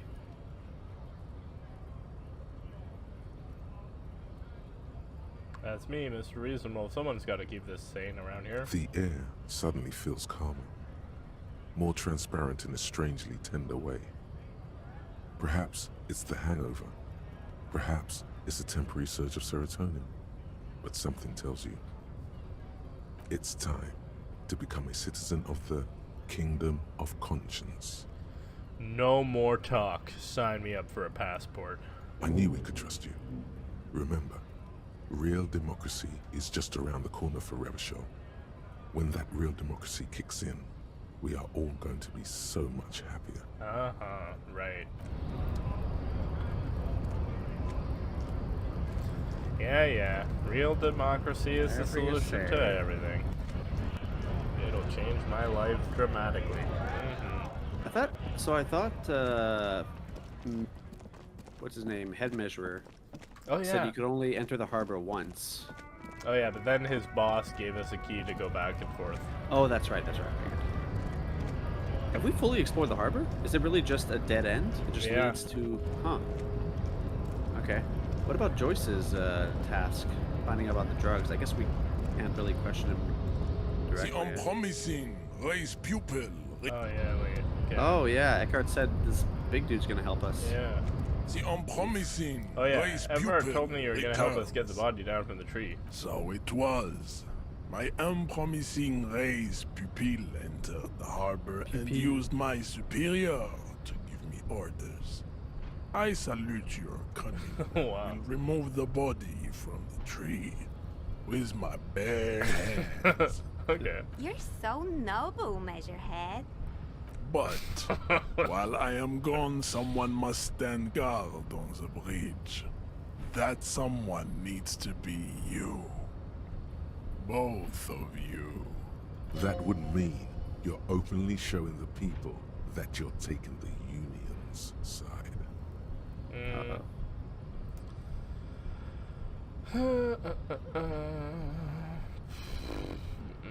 Lieutenant, what if we don't want to do that? This is the uncomfortable result of not taking it on ourselves. Okay. I can live with a compromise. Listen to your little friend. He is wise in his childlike way. His mysterious race may yet prove fierce competition to my heroic haplogroup. Alright. Well, we'll wait here until you get back. Babe, see that they stay here the whole time.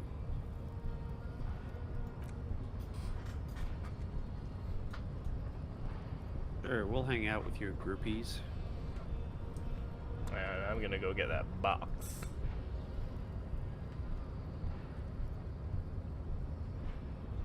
The woman's gaze follows Measurehead as he leaves.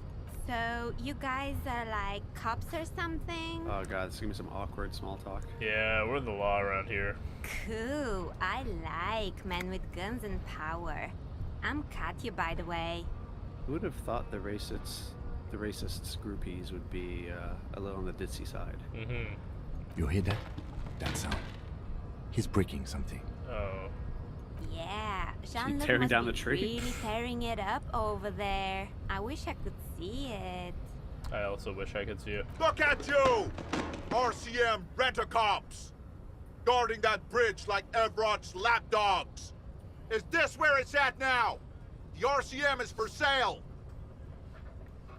Fuck off. And who are you? What is your business here? Why are your clothes 4 sizes too small for you? Oh! Oh. Kim with the mic drop. It's none of your business, sir. Move along, people. The Nothing man to see here. turns to look behind him at the behemoth appearing around the corner, approaching him, walking past him.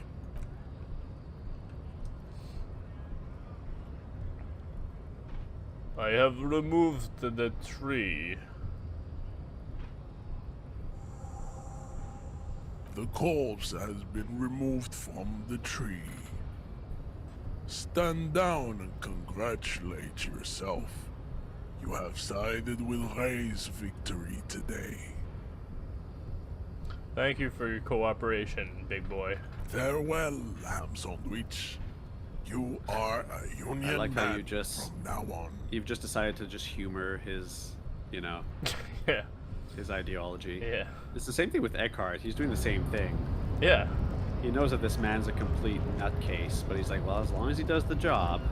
Yeah, and he has another. That's the thing. Like it's so ironic that like this, you know, powerful race is like bowing down to this like gluttonous, you know, white, whatever, like not the good race you'd imagine or whatever. Yeah. And it's like, yep, just following his order. I would go, dude, get the tree. He's like obese with like a nasally voice. He's clearly like a weasel type. And he's obedient to him. Ooh, there's a lady. Oh, she's on the roof. Can you? You can't. Yeah, chat I with wanna her. go see. Oh, dude, let's see what happened to the body. Okay. Oh, I gotta see. Okay, well, we're gonna go see it right after.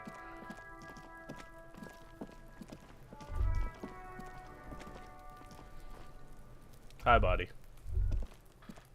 Kuno's little lies shit on the show! ground among the remains of an absolutely demolished pinewood branch. It's gently laid on one side. It's beautiful. Mr. Measurehead has done a good job.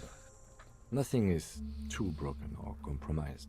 The victim is ready for a field autopsy. It is a beautiful sight after spending what felt like hours trying to get it down. A field autopsy? Yes. 1. Yeah, Investigation you're right, of the scene. 2. Initial examination of the victim. 3. Field autopsy. 4. Transportation of the body to the morgue. We are on number 3. Alright. The fuck are they on about? Cop's gonna cut his shit up.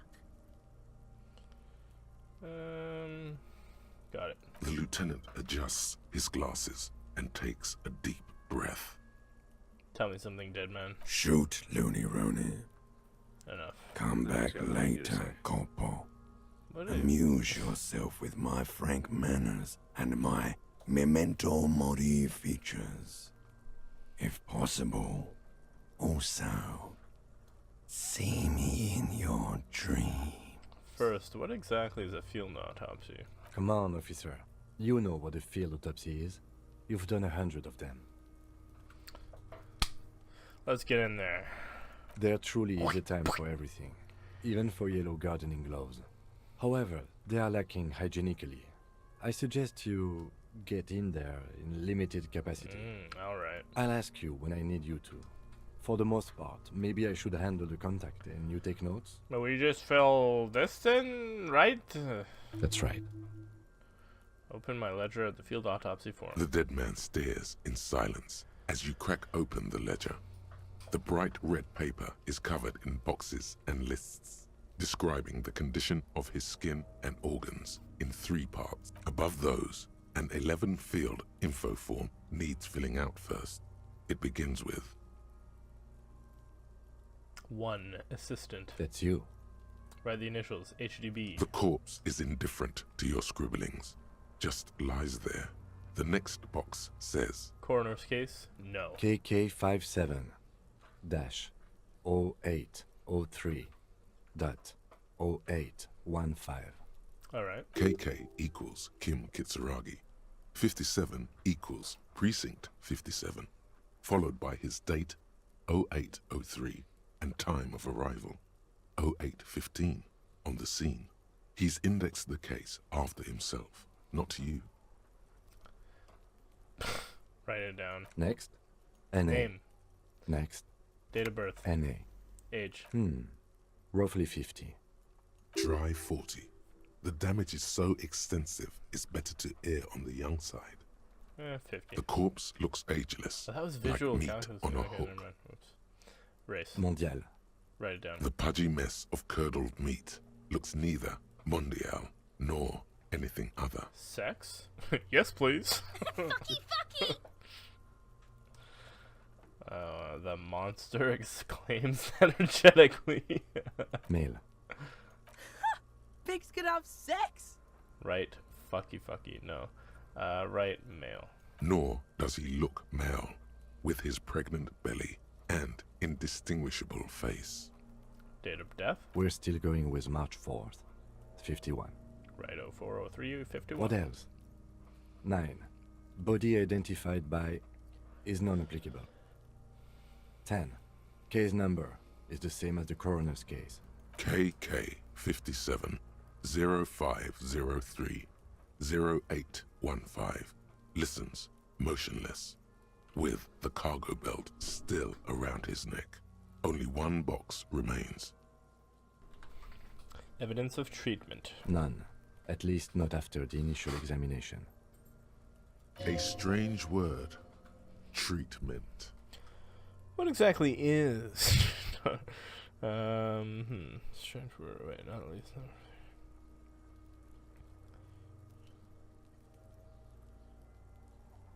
Agreed. No treatment. A silent nod. The lieutenant places his gloved hand on the corpse's chest, as if in preparation. We should start the post-mortem. Turn the page. The corpse cannot feel Kim's hand on his chest. It no longer meaningfully interacts with its surroundings. A thicket of boxes and lists on red copier paper tries to answer why. 1. External examination summary. Clothes. The deceased wears armored boots and white briefs. The make of the briefs is Babrodine, I think. Let's see. He turns the body onto its side to check the underwear label. See, it's happening. Babrodine, yes. Inexpensive. Size M. Color white. The disappointment is palpable. The red-haired thing was expecting something more lurid. Write it down. The boots are ceramic. Vitreous enamel. They are fused to his skin from blood flowing downward post-mortem. Removal of the boots is left for processing. Write it down. The boot has a serial number. It's E50.100.100. The lines between the plates are in the shape of the alphanumerical. The number is purposefully concealed by the design. Write it down. Tattoos. The upper torso he is covered stands in up. a single continuous tattoo, resembling a map of the night sky. It reaches from the right shoulder to the heart. The ink is blue and white. The assistant has a color photograph of the markings, to be added to the case files as document A1. The photo is taken on the scene, using a Trigat Mini. The deceased has a cargo lashing belt around his neck, tied with a hangman's knot. Color yellow. Length 3 meters. There is a buckle on the other end. Well-nourished, athletically built, measuring 1.8 meters. Generally consistent with age, about 50. Preservation is good. Ambient temperature, below freezing. Body hair is light brown. Distribution is consistent with age. The deceased had male pattern baldness. Hair is combed back, short. Touch the corpse's hair before moving on. The hair under your latex fingers feels cold to touch, wet. Stroke his hair gently. The stench is suffocating. Strands of dark brown hair start sticking to the latex of the glove, like thread off a rag doll's head. Keep petting him. More hair sticks to the glove. Hair off the rain-soaked head Yeah, of a dead man. pretty. There are bumps and dips on the skull below. An alien landscape. Ugh. There, dead man. You were someone's child. It's all over now. There, baby. The lieutenant watches you in silence. Write it down. Short, light brown, male pattern baldness. That was some sick shit, Sekopa. Sekopa? Lividity is consistent with hanging. The head is congested. Contusions are present on the head, chest, and thighs, consistent with stones thrown. Low velocity. Fucking low velocity? You I think knew Kuno Kuno doesn't would know what you're protest. talking about? Velocity was fucking max. Yeah, you're fucking weak, kid. Talking shit about Kuno's velocity. In addition, there are bite marks on the face, scalp, and chest, consistent with predation. Write down, but I meant for high velocity. No, write down. Ligature mark. The lieutenant produces a small folding knife. With the other hand pulling on the belt, he starts cutting into the polyester. The stench is horrid. After a while, it's obvious the material cannot be cut. The steel wiring. There's too much of it. We need to remove the belt so we can get to the ligature mark. You got just the right tool for that. The chain cutters. Finally, we're using them. Pet the chain cutters. Oh yeah, I'm prepared. Pet the chain cutters. The hanged man lets out a joyous little bubble of rot from his nose. Good thing we got these chain cutters. Nail gun. Always good to think ahead. Now, He points to the rope, squeezing the dead man's neck. we need to cut the belt to see the ligature mark below. Carefully, with as much precision as you can. Alright. See? My pig is gonna fuck his head off. No, he ain't. Your pig's a boring fuck. 42%. Not your pig, Kuno. You are? You're Kuno's pig? Concentrate on the belt, not on who is whose pig. There is no pig. There are only the chain cutters and the belt. Thank you, Volition. Cut the belt off. After some deliberation, you sink the cutters into the knot tying the belt together. You squeeze the rubber handles together, sweat forming on your brow. Press down. Snap. The knot is slashed. Another cut and the belt falls apart like a flower bouquet, revealing the dead man's neck and the dark red ligature mark around it. The rope rises to a point, leaving a gap in the ligature mark. The suspension point is in the back of the neck. The lieutenant has kneeled closer, running his finger along the dark red groove, until there's a gap. Hemorrhaging is observed on the skin, above and below the ligature mark. The mark is well pronounced, consistent with a drop from 1 or 1.5 meters. Write it down. Chest is intact, normal contour. Abdomen is protuberant, pelvis intact. Well, protuberant. Protuberant. Genitalia. What the hell? He pulls Close down his to the underpants. What? No! Let's get out and see! Ugh. I fucking knew it! This is clearly what they've been waiting for, ever since the autopsy began. The lieutenant is trying to make it as boring as possible.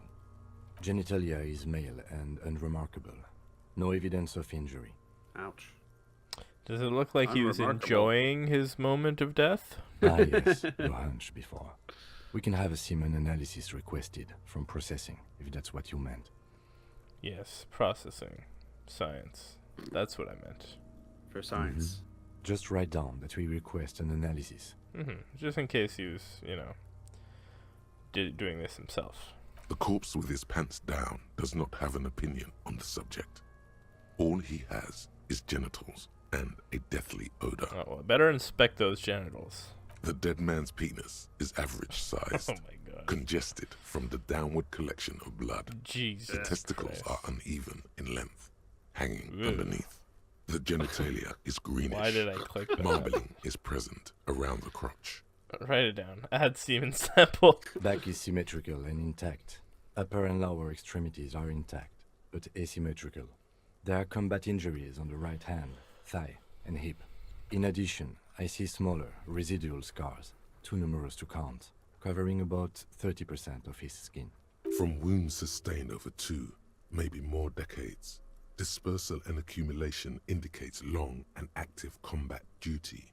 The scarring is extensive, way more than law officials. We have a real museum here. Of battles, wars. Write it down. Last item. Hands. He takes the man's right hand in his, inspects it, then moves on to the other hand. Pick up the hand. His flesh is cold, icy. Pleased to meet you.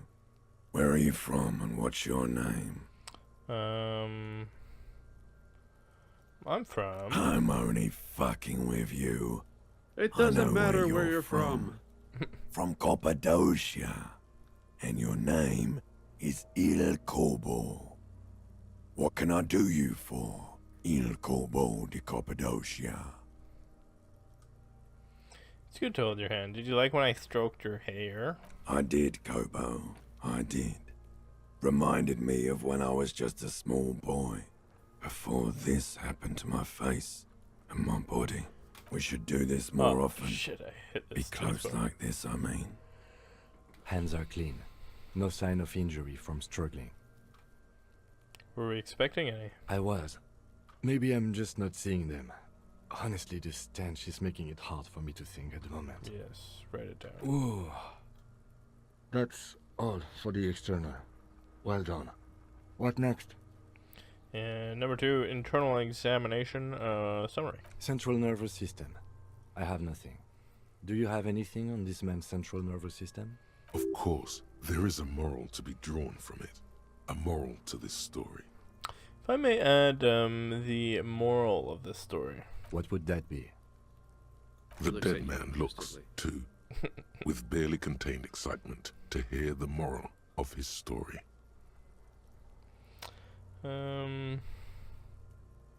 Alright, NA.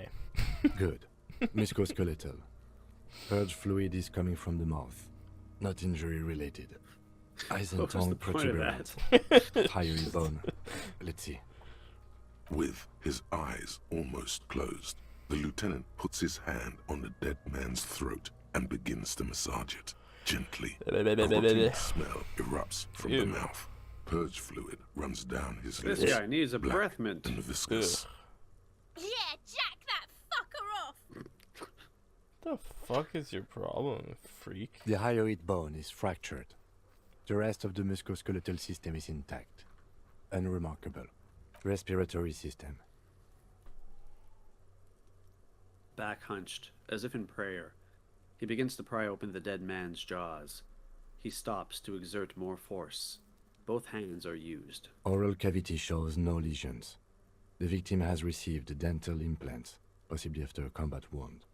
Mouth swollen. Hemorrhaging present in mucosa of the lips and mouth. From here, it looks as though the clown-faced man is screaming. The tendons of his jaw are torn apart. Hyoid ripped from the force of the lieutenant's hands. I want to look in that mouth. No scream. No sigh of relief rises from the darkness inside. It's humid there. Sickly sweet air, unlike anything living. You feel like throwing up. Straight in that mouth. Look deeper inside. It's hard. You taste stomach acid in the back of your throat. Oh, a contraction. gross. Your throat pumps a little something What from do your I do that stomach for? and into your mouth. You're forced to swallow Oh, just God. to keep looking. Inside, you see darkness. Just a mess of meat and darkness. There are ancient mysteries down there, Kobo. Ask me later. Hemorrhaging present in mucus. The lieutenant repeats impatiently. He lets go of the jaws. The mouth snaps shut before you. Hepatobiliary. NA. Same for toxicology and serology. NA. Cardiovascular. The body exhibits heavy lividity. Blood has gathered in the hands, feet, and neck. Hypostasis is visually consistent with a hanging. Gastrointestinal. He breathes a sigh of approaching relief. This is the last field on the list. He looks around, to the ground. The pool of feces there. This will do. Digested semi-solid food in stomach. Voila. He touches the corpse's bloated lower abdomen. Briefly. Omit the voila. What's next on the list? Description of injuries. Summary. Let's see. We have bite marks, contusions on the head and chest, and a ligature mark encircling the neck. You'll need 3 fields. Leave a 4th one too. Bite marks. Head, chest, and scalp bite mark injuries. Predation by birds has caused damage to the body. Odontologist does not need to be consulted. Right. And your opinion, officer? Non-fatal. Postmortem. Agreed. Next injury? Contusion. So, the scalp bleeds from a post-mortem head injury, a stone. The injury does not have the rim of an early inflammatory response. A perpetrator on the scene has confessed to causing it post-mortem. At maximum velocity, fucko! Surprised he understood that. Has confessed to causing it at maximum velocity. Write it down. Coagulated blood sticks to his scalp and chest, Yeah, they're listening very where closely. the countless stones have hit the dead man. Beneath, the description of injury. 2 boxes. Non-fatal. Postmortem. Right. Next. Ligature mark. A dark red abraded ligature mark encircling the neck, with a gap on the nape measuring, let's say, 7 centimeters. The hyoid bone is fractured, the cervical column intact. I see hemorrhaging on the skin, above and below the ligature mark. Depth of the mark, 1 centimeter. No signs of clawing on the neck. Write it down. Below the note, 2 customary boxes wait to be ticked. The man's head jerks to the side. The ring around his neck is visible. Opinion. Fatal injury. That's it. We have established cause of death. It's not much, and it leaves much to be questioned. But it's a start. Let's wrap this up. I pronounce this field autopsy over. First, how did it go? Well, we established probable cause of death. Some would say that's the goal of an autopsy. We requested a test to be run on the genitals. That was the règle. The results should arrive in a couple of weeks if we are lucky. I will not hold my breath. What else? We were thorough with the list of injuries too. We described them all in detail. What is there to say?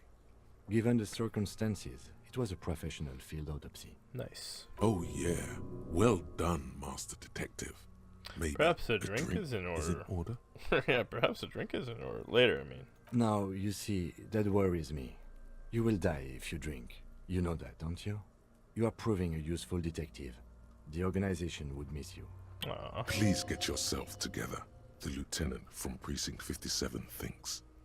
What now? I need a copy of that autopsy form. Then I will drive him to Faubourg. Rip out a copy of the autopsy pages. For processing. He looks at the dead man one more time, then at a slip of red paper in his hand, then at the corpse again. He's thinking, did I miss something?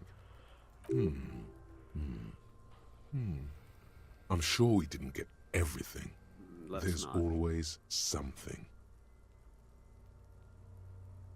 What's the -1? What if it affects your health? Aren't you low on health? No, this established probable cause. Let's just do it. It's just perception. Not damage. You run your hands over the victim's cold body, his limbs, his torso with its swollen organs. Maybe you should be more thorough. Look under his fingernails like Kim already did. His fingernails have turned dark. They're chipped and quite long. There is dirt under them. That's all. Do you think we missed something? You can't shake the feeling that there are more secrets concealed in the flesh before you. Yes, there's something we're not seeing. Okay, well, we are in livor mortis here. He is disintegrating. We need to refrigerate the body if we want to conduct another examination, and we need to do it fast. Okay, where do we find a fridge for the body? Hey, wasn't there a giant ice bear sarcophagus below that building? Yeah. An absolutely colossal fridge still plugged in, literally in the shape of an ice bear. Yes. Now, I've rarely been disappointed by the size of a giant ice bear fridge, but I think we should still take a look at it first. Make sure it's big enough before we carry him over. Alright. Let's move. Alright. With every hour, whatever we are looking for in the deceased will become harder to find. Okay, I know you want to bring the corpse to the fridge ASAP, but I think maybe you should talk to the girl on the roof. Yeah. Because perhaps it's starting to get late. It's almost 7. Perhaps she might, you know... You go back into her room? Go in for the night, yeah. Do you even know how to access the rooftop? No, I don't.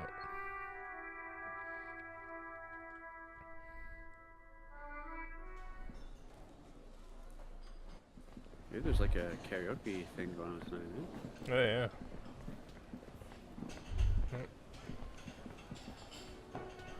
Can I help you? You're already set for the night. Cool.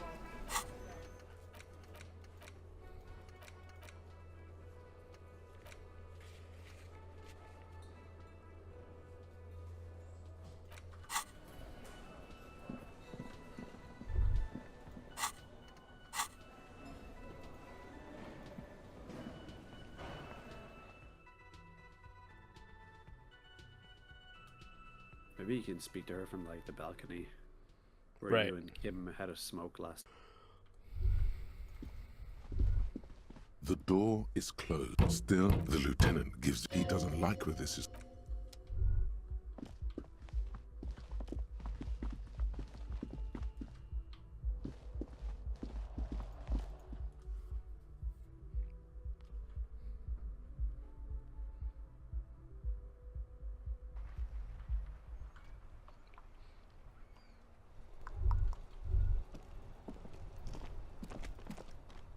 Yeah, maybe you can like call up to her or something. Oh. No? Darn. Philly. All right. Maybe there's a way through like the kitchen that opened up. Yeah, there's that back door, right? Maybe talk to the cook. No.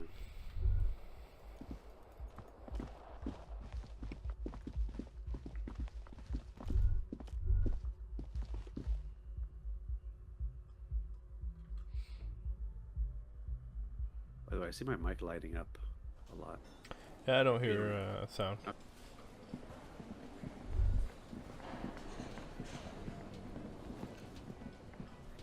You see a heavy... The door does not... The cobalt blue surface... Maybe he'll let us in. Oh no, he doesn't speak English, does he? Just stealing The man commands. ponders his cooking utensils and gives you a little nod. Door? He looks up at you, then looks away Okay. quickly. Stay masculine. Yeah, okay, I think that's a no-go. Alright, we'll refrigerate this corpse, I guess. Kim did say that with every passing hour, we're Yeah. less likely to uncover more clues. So we have to go... You can go through there, actually. Isn't there a shortcut? I think you can open the door. Like, you know where you rang all the doorbells? Yeah? Yeah, you can go straight through there. Oh, yeah, you're right, you're right. It'll be a shortcut.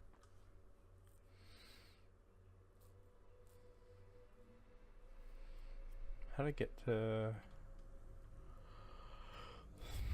Oh, yeah, here. Yeah, sure. This orange machine, turning the crank, feels oddly satisfying. It's all gone now. What better to assuage the creeping sense of failure than some frozen fat and sugar. You slip your fingers under the frozen lid, but if you want to try again. Still couldn't get that ice cream? I want some ice cream. This orange machine is buzzing like an old submarine. The ice squeaks beneath the pry bar. You think you've got the bar jammed in there pretty well. You see the pry bar's metal handle. Yeah, well, that's a good pry bar. I'm not criticizing it, but this ice cream maker is frozen shut. It takes... I have no idea, officer. Sooner or later. Alright, we'll get to that ice cream one day. 2 cables are plugged into the breaker box. The bear fridge is over to your left. Yeah, I just want to see. The bear's eyes are still glowing red. Enough for 2 Watching corpses. It's certainly an eccentric choice, but it is capacious and cold enough. But the optics on this are awful, he thinks. We need to be as silent as we can. Your visual confirms. You could fit 2 more bodies in the ice bear fridge. Shall we go and get the body then? Alright, let's do this. The body is heavier than you expected, and stinkier. It takes half an hour to get it down to the basement. Then 10 more minutes to stuff it into the fridge. The lieutenant takes a step back to admire your handiwork. Beautiful. A dead body in an ice bear fridge. This is some of the best police work I've ever done. Really? You think it's good work? No, not really. Oh. Look at that. What have we done? We stuffed a dead body in an ice bear fridge. This story does not leave this room. Come on. He means it. He doesn't want to be the ice bear cop. Oh yeah, dude. The boys are gonna have a field day with that. This isn't police work, Kim. It's art. We're artists, and this was our vision. If I were an artist, this would certainly not be my vision. I would be much, much more conservative in my work. He's right. His work would be much more formal. At least we've stopped the body from decomposing further. Now you can conduct another inspection under controlled circumstances. Inside the icy realm of the ice bear fridge, the corpse stands slumped, waiting. Can I, wait, close it or leave? Anything that will boost my perception,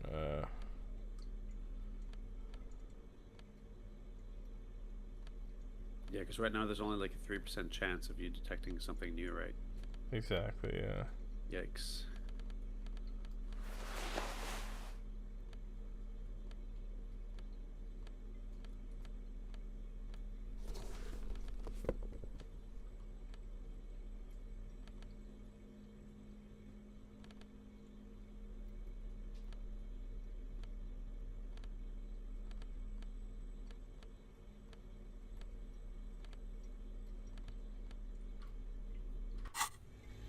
The bear's eyes are still glowing red.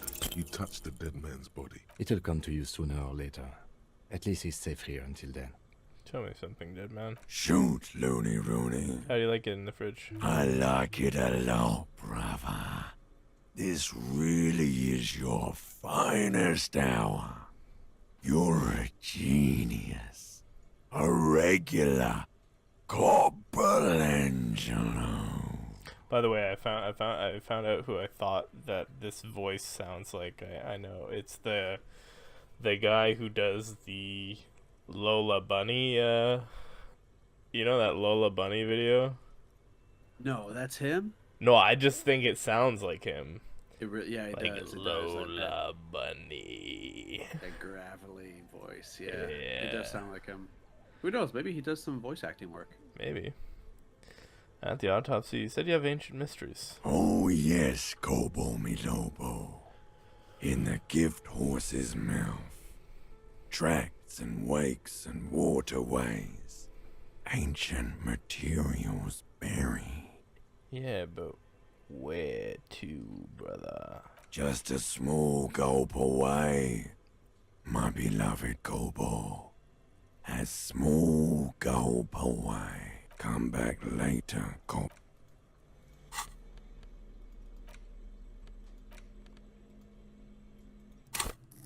I got a new level up point.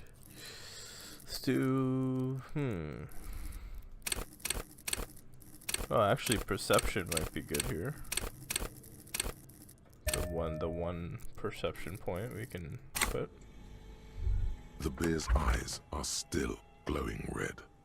It's guarding over the freezing corpse hidden inside its belly. God damn it.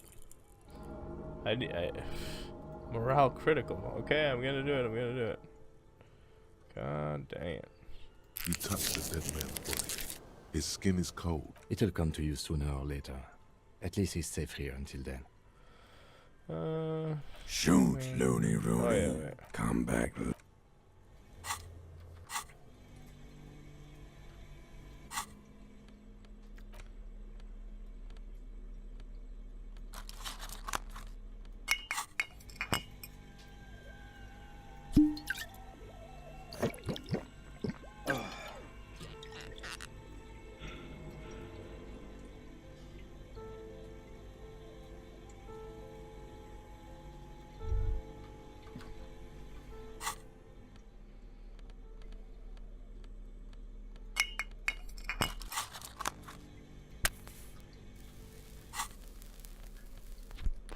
Oh yeah, I'm a smart man. The bear's eyes are still glowing red. It's guarding over the freezing corpse hidden inside its belly. Oh, I need perception too. Well, we gotta bag him and tag him, Kim. If you think so, officer, I'm not going to object. I need a little help for carrying him to the holding pen of my kinema. I'll take it from there.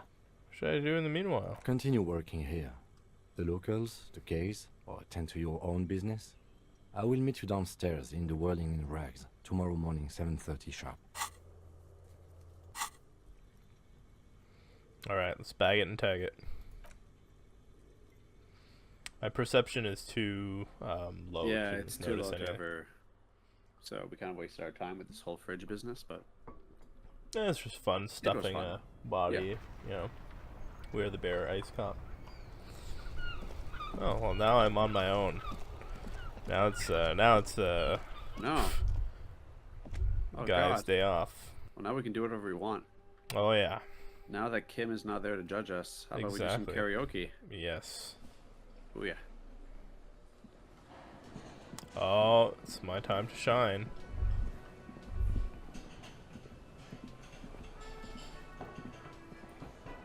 Let's go.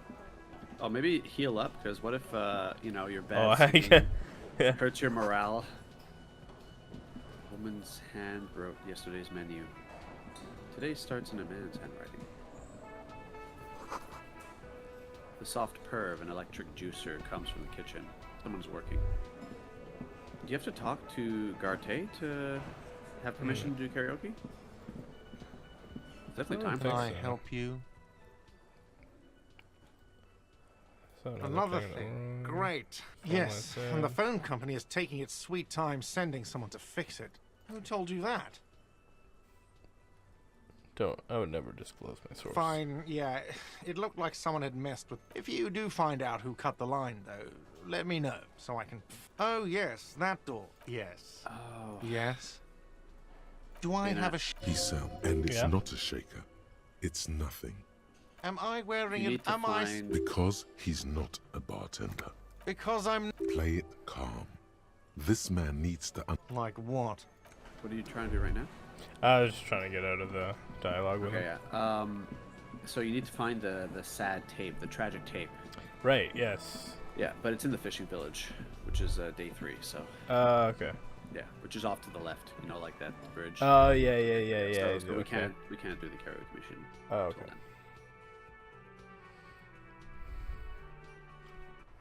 So we maybe do one more little task. So, what can we do? Apartment door. Oh yeah, we could go to the greenhouse, sure.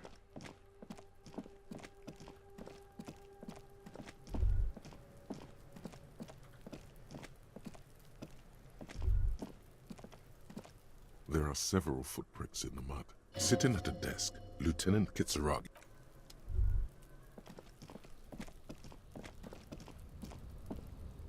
Oh, is it this one? What are you doing now? Using the key for Evgard, the door.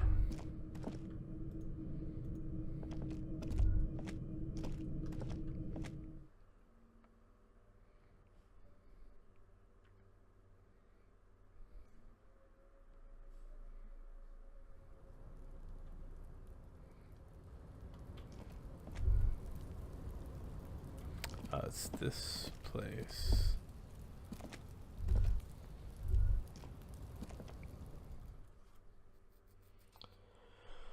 Okie dokie.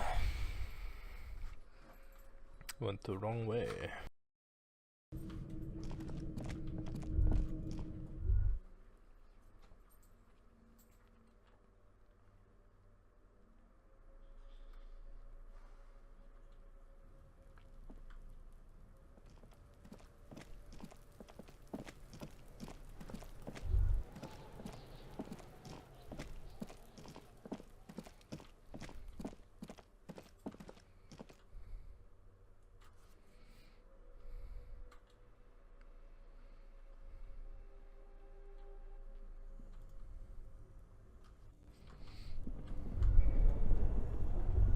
Two cables are plugged into the breaker box.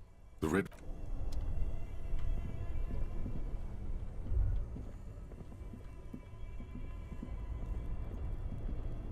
Two cables are plugged, an electric sizzle. The room is slightly... This orange machine, you slip your... If you want to try again, then you need to...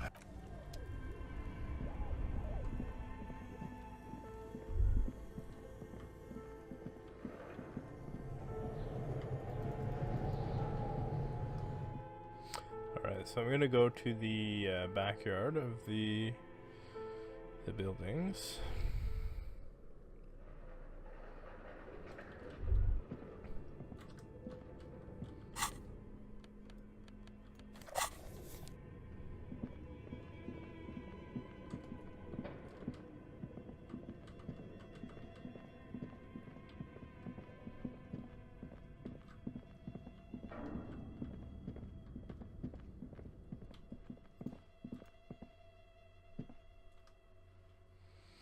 Oh yeah, now I'm in the bookstore, eh?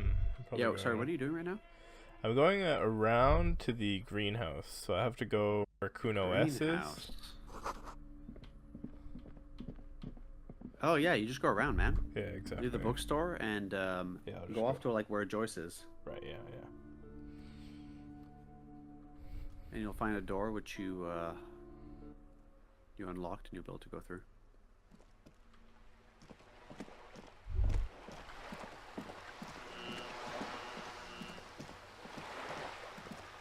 Cross that off the list and open some Valorant. Yes. We are addicted to Valorant, the game where you get salt.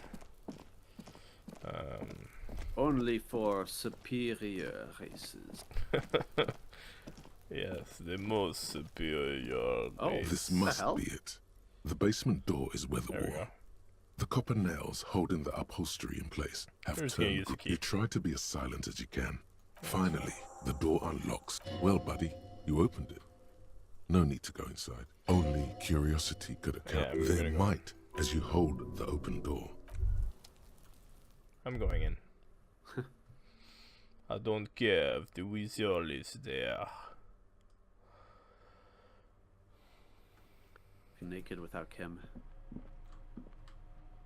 No, he's not home. Or is he? No. Yes.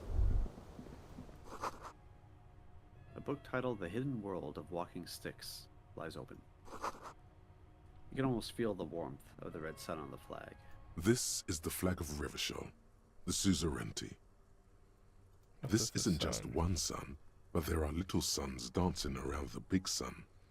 This is the sevenfold sun miracle. What's that? It's an optical atmospheric anomaly the first settlers saw. It is but one of the many strange optic atmospheric phenomenon of this wondrous archipelago. You're sure you once saw sundogs, in Okay, your we will youth. bow down to the flag. And the flag accepts your honor. Cool. Alright, so now I'm gonna steal all this guy's shit. A row of mugs sits on the shelf. Tap on the A mug. little ring, though cheerful, there's something disdainful in the way the curves and lines of the bodies were drawn. The images betray a lack of interest in the owner of these mugs. Doesn't like people of other ethnicities very much. So what? They can think what they want. Free world. Of course. And so fun. Cool. Alright, and the poster is... Whoever lies here admires fair-haired fantasy heroes with big muscles. Oh, maybe it's Wait, that's the, it? Maybe it's the dice maker. Yep, that's it. No way. Alright. Well, as always, ladies and gentlemen, content, hit that likes and subscribe button and come back for more. We're always serving more Disco Elysium with a healthy helping of bashing Jean-Luc. I don't know. Yeah. Bye-bye. See ya.